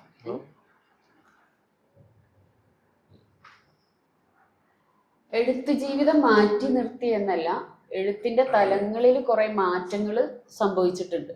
ഇസ്ലാം സ്വീകരിക്കുന്നതിന്റെ മുൻപായിട്ട് അവരുടെ കുറെ കഥാസമാഹാരങ്ങൾ, 27 കഥാസമാഹാരങ്ങളോ മറ്റോ വന്നിട്ടുണ്ട്, 10-12ഓളം നോവലുകൾ വന്നിട്ടുണ്ട്. പക്ഷെ ഇസ്ലാമിന് ശേഷം വളരെ കുറച്ച് 1-2 കവിതാ സമാഹാരങ്ങൾ, കുറച്ച് ചെറുകഥകളുടെ സമാഹാരങ്ങൾ, അത് മുൻപെഴുതിയതും ശേഷമുള്ളതും എല്ലാം ചേർത്തിട്ടുള്ള ബുക്കുകളാണ്. പിന്നെ അധികവും ലേഖനങ്ങളാണ് വന്നിട്ടുള്ളത്. അപ്പൊ അവര് പിന്നീട് ശ്രദ്ധിച്ചിട്ടുള്ളത് കോളം എഴുതുന്ന കാര്യത്തിലേക്ക് അവർ വല്ലാതെ മാറിപ്പോയിരുന്നു. അതൊരു പക്ഷേ ഒരു പ്രായത്തിലേക്ക് എത്തുമ്പോൾ പലപ്പോഴും പല എഴുത്തുകാരുടെയും കഥകൾ എഴുതലും മറ്റു രചനകൾ എഴുതലും ഒക്കെ കുറയാറുണ്ട്. നമ്മളിപ്പോ പത്മനാഭൻ മാഷ്ട കഥകളെ പറ്റിയിട്ട് പണ്ട് കുറേ കഥകൾ എഴുതി എന്ന് പറയാറുണ്ട്. ഇപ്പൊ വളരെ കുറച്ച് കഥകൾ മാത്രമാണ് ഒന്നോ രണ്ടോ കൊല്ലം കൂടുമ്പോൾ ഒരു കഥയൊക്കെയാണ് നമുക്കിപ്പോൾ വായിക്കാൻ കിട്ടാറ്. ആ രീതിയിൽ വന്ന മാറ്റവും ആവാം. പിന്നീട് അവർ എഴുതിയിട്ടുള്ളതിൽ അധികം കോളം എഴുത്തുകളിലേക്കാണ് മാറിപ്പോയിട്ടുള്ളത്. പിന്നെ എഴുത്തിന്റെ തലത്തിൽ മാറ്റങ്ങൾ വന്നിട്ടുണ്ട്. ഒന്ന് സ്വാതന്ത്ര്യം തേടി സ്നേഹം തേടിയിട്ടുള്ള എഴുത്തായിരുന്നു. മറ്റേത് സ്വാതന്ത്ര്യം കിട്ടി സ്നേഹം കിട്ടി എന്ന് പറയുന്ന എഴുത്തായി അത് മാറിയിട്ടുണ്ട്. ബാക്കി മാഷ് നല്ല കൃത്യമായിട്ട് മറുപടി വന്നിട്ടുണ്ട്. പിന്നെ എനിക്കതിൽ വേറൊരു കാര്യം കൂടി ഉള്ളത്, ഒരുപക്ഷെ ഇപ്പൊ ഈ കമല സുരയ്യ എന്ന് പറയാൻ ഒരു മടി കാണിക്കുന്ന രൂപത്തിൽ അതുണ്ട്, ശരിയാണ്. അത് പൊതുവെ ഒരു ചില സ്ഥലത്തൊക്കെ അങ്ങനെ അവർ മാതിക്കുട്ടി തന്നെ പറയുന്നവരുണ്ട്. എന്നാൽ ബോധപൂർവം കമല സുരയ്യ എന്ന് തന്നെ പറഞ്ഞ് അത് സ്ഥാപിക്കണം എന്ന് ആഗ്രഹിക്കുന്ന രീതിയിൽ കുറച്ചൊരു അക്കാദമിക്സിൽ അങ്ങനെ തന്നെ ചിലപ്പോൾ അങ്ങനെ വേണ്ടി വരും. ചില കാര്യങ്ങൾ പറയുന്നില്ലെങ്കിൽ ഒരു ട്രെയിനിങ് എന്നുള്ള നിലയ്ക്ക് അങ്ങനെ പറയേണ്ടി വരും. അങ്ങനെയും ആവാം, അങ്ങനെ ശീലിപ്പിക്കേണ്ടി വരും സൊസൈറ്റിനെ. അത്രേ ഉള്ളൂ ഇപ്പൊ എനിക്ക് തോന്നുന്നത്. കുറെ ആളുകൾ അങ്ങനെ കമല സുരയ്യ എന്ന് പറയുന്നവരും ഉണ്ട്. അതായത് ഇസ്ലാം സ്വീകരിച്ചത് ഇഷ്ടപ്പെടാത്ത ആൾക്കാരുണ്ടാവാം, ബോധപൂർവ്വം അങ്ങനെ പറയണ്ട എന്ന് വിചാരിച്ചിരിക്കുന്നവർ. അതിന് നമുക്കൊന്നും ചെയ്യാനില്ല. നമ്മളും അതുപോലെ തന്നെ മുസ്ലിങ്ങൾ എന്ന് മാത്രമല്ല കേട്ടോ, കമല സുരയ്യ എന്ന് പറയുന്ന ധാരാളം പേരുണ്ട്. മുസ്ലിങ്ങൾ ആയിട്ടുള്ള ആൾക്കാരൊന്നുമല്ല, അല്ല പലരും കമല സുരയ്യ തന്നെ ആവർത്തിച്ചുകൊണ്ടിരിക്കുന്നവരും ഉണ്ട്. അപ്പൊ അങ്ങനെ മറ്റത് ഉണ്ടാവാം, നമ്മളങ്ങനെ അത്ര ശ്രദ്ധ കൊടുക്കേണ്ടതില്ല എന്നാണ് എനിക്ക് തോന്നുന്നത്. പിന്നെ ഇസ്ലാം സ്വീകരിച്ചതിന് ശേഷം എഴുത്ത് കുറഞ്ഞു എന്നുള്ള വാദത്തിന് ഇവിടെ ഒരു കൃത്യമായിട്ടുള്ള ഒരു കണ്ടെത്തിയതിന് ശേഷം പിന്നെ അങ്ങനത്തെ ഒരു ടോണ്. പിന്നെ 75 വയസ്സ് വരെ ജീവിച്ച ഒരാൾക്ക് അവസാനത്തെ 10 വർഷമാണല്ലോ അല്ലെ ഇസ്ലാമിൽ ഉണ്ടായിരുന്നത്. സ്വാഭാവികമായിട്ടും ഈ ഒരു 10 വർഷം കൊണ്ട് ഇങ്ങനെ ഒരുപാടൊന്നും ചിലപ്പോൾ അങ്ങനെ എഴുതാനുള്ള സമയവും പിന്നെ പ്രായാധിക്യം, വാർദ്ധക്യം, പലതരം രോഗങ്ങൾ ഒക്കെ ഉള്ള ഒരാളുമാണല്ലോ. അപ്പൊ അതിന്റെ അടിയിലൊക്കെ അതിജീവിച്ചിട്ട് വേണം എഴുത്ത് കൊണ്ടുപോവാൻ, എഴുത്ത് തുടരാൻ. അപ്പൊ അതിൻ്റെതായ പ്രശ്നങ്ങളും ഉണ്ടാവാം ടെക്നിക്കലി, അങ്ങനെയും വേണം നോക്കുക. അതെ, ആദ്യത്തെ കഥ 10 വയസ്സിലാണ്. അതെ, ആദ്യത്തെ കഥ എഴുതുന്നത് 10 വയസ്സിലാണ്. ആദ്യത്തെ സമാഹാരം വരുന്നത് 23-ാമത്തെ വയസ്സില് അല്ലെ, 55-ലാണ്. 23-ാമത്തെ വയസ്സിൽ ആണ് വരുന്നത്. അപ്പോൾ ആ ഒരു 10 വയസ്സ് തൊട്ട് 65 വയസ്സ് വരെ എഴുതിയ അത്ര എന്തായാലും 65 തൊട്ട് 75 വരെ എത്തില്ലല്ലോ. ആ ഒരു വ്യത്യാസം. ഇതില് കമല സുരയ്യ എന്നുള്ളത് ബോധപൂർവം ഉപയോഗിക്കാത്തതിനെ പറ്റി പറഞ്ഞല്ലോ. എനിക്കതിൽ തോന്നിയൊരു നിരീക്ഷണം, കേരളക്കരയിൽ തന്നെ അവർ ഇസ്ലാം സ്വീകരിച്ചത് വേറെ രൂപത്തിലാണ്, എന്തൊരു പ്രണയത്തിന്റെ പേരിലാണെന്നൊക്കെ ഒരുപാട് ഇതുണ്ടായിരുന്നല്ലോ. അന്നൊന്നും ഞാൻ ചെറുതാണ്, വളരെ ചെറുതാണ്, എനിക്ക് അത് കേട്ട ഓർമ്മയില്ല. പക്ഷെ ഈ കുറച്ച് വർഷങ്ങൾക്ക് മുമ്പ്, കുറച്ചധികം വർഷമായി, ആമി എന്നുള്ളൊരു മലയാളം സിനിമ അറിഞ്ഞല്ലോ. അപ്പൊ ഞാനത് കാണുമ്പോൾ എൻ്റെ ഹസ്ബൻഡിനോട് ചോദിച്ചു, നിങ്ങൾ കണ്ടു എന്ന് ചോദിച്ചപ്പോൾ ഇല്ല, എന്തിനാണ് പിന്നെ ശരിയല്ലാത്ത ഒരു രൂപത്തിന് നമ്മൾ മനസ്സിൽ കയറ്റി വെക്കുന്നതെന്ന് പറഞ്ഞിട്ടുണ്ടായിരുന്നു. അപ്പോൾ ശരിക്കും ബോധപൂർവം തന്നെ ഇതിങ്ങനെയല്ല, ഇസ്ലാമിനെ സ്വീകരിച്ചത് അറിഞ്ഞു വന്നതല്ല എന്നുള്ള അർത്ഥത്തിലുള്ള പ്രചരണം ഉണ്ട് എന്നാണ് വ്യക്തിപരമായിട്ട് എനിക്ക് അതിൽ തോന്നിയിട്ടുള്ളത്. വേറെ എന്തെങ്കിലും പങ്കുവെക്കാനോ ഒന്നുമില്ലെങ്കിൽ നമുക്ക് അവസാനിപ്പിക്കാം. നമ്മള് 2 മനുഷ്യർക്ക് എത്തിപ്പെടാൻ കഴിയാത്ത വിധത്തില് അതിനും മുകളിൽ നിന്ന് ചിന്തിച്ച, സ്നേഹിച്ച, ആലോചിച്ച, നീതിക്ക് വേണ്ടി സംസാരിച്ച് എഴുതിയ 2 മനുഷ്യരെ പറ്റിയിട്ടാണ് പറഞ്ഞത്. മനുഷ്യർക്ക് അതീതം എന്ന് പറയുമ്പോൾ എന്നാൽ സാധാരണക്കാരായ മനുഷ്യരെയും മൃഗങ്ങളെയും ചെടികളെയും പുൽക്കൊടികളെയും ഒക്കെ സ്നേഹിച്ചുകൊണ്ട് മുന്നോട്ട് പോയ 2 ആളുകളെയാണ്. അതില് പ്രത്യേകമായിട്ട് എനിക്ക് എടുത്തു പറയണം എന്ന് തോന്നിയത്, നമ്മളൊക്കെ ചില കഥകളിൽ മാത്രം കുരുങ്ങിക്കിടക്കുമ്പോൾ അതിനപ്പുറത്തേക്കുള്ള ഒരുപാട് കഥകളും വാചകങ്ങളും അതുപോലെ തന്നെ ലേഖന സമാഹാരങ്ങളൊക്കെ ഇവിടെ പരാമർശിക്കപ്പെട്ടിട്ടുണ്ട്. കമല സുരയ്യ ആണെങ്കിലും ബഷീറിനെ ആണെങ്കിലും കൂടുതൽ വായിക്കാൻ അത് നമുക്ക് പ്രചോദനമാകട്ടെ എന്ന് പ്രാർത്ഥിക്കുകയാണ്. ഒരു ഖുർആൻ വാക്യം ഓർമ്മ വന്നത്, കുല്ലുമൻ അലൈഹാ ഫാൻ വയബ്ഖാ വജ്ഹു റബ്ബിക ദുൽ ജലാലി വൽ ഇക്റാം, എല്ലാം നശിച്ചു പോകും എന്നാൽ നാഥൻ മാത്രം ബാക്കിയാകുമെന്ന് സൂറ റഹ്മാനിൽ പറയുന്നുണ്ട്. 2 പേരും അത് പറഞ്ഞ് അവസാനിപ്പിക്കുന്നു എന്ന് എനിക്ക് തോന്നിയിട്ടുണ്ട്. നമുക്ക് അങ്ങനെ പറഞ്ഞ് അവസാനിപ്പിക്കാമെന്ന് തോന്നി. ഇത്രയധികം സമയം നമ്മളോടൊപ്പം ചെലവഴിച്ച, വെളിയങ്കോട് പ്രദേശത്ത് നിന്ന് യാത്ര ചെയ്ത് നമ്മോട് സംസാരിക്കാൻ വേണ്ടി ഇവിടെ എത്തിയിട്ടുള്ള ബഹിയ സാഹിബക്കും, ഒരുപാട് അധികം കാര്യങ്ങൾ നമ്മൾ ആലോചിച്ചിട്ടില്ലാത്ത, നമ്മൾ വായിച്ചിട്ടില്ലാത്ത കുറെ കാര്യങ്ങൾ നമ്മളോട് പങ്കുവെച്ച ഡോക്ടർ ഹിക്മത്തുള്ളാഹി സാഹിബിനും ഹൃദയത്തിന്റെ ഭാഷയിൽ നന്ദിയും പ്രാർത്ഥനകളും അറിയിക്കുകയാണ്. ബഷീറിന്റെ ഭാഷ തന്നെ കടമെടുത്താല് സമയം, അനന്തമായ സമയം അള്ളാഹുവിന്റെ ഖജനാവിൽ മാത്രം ആയതുകൊണ്ട് നമ്മൾ അവസാനിപ്പിക്കുകയാണ്. വാഹൃദാവാന അൽഹംദുലില്ലാഹി റബ്ബിൽ ആലമീൻ. അസ്സലാമു അലൈക്കും.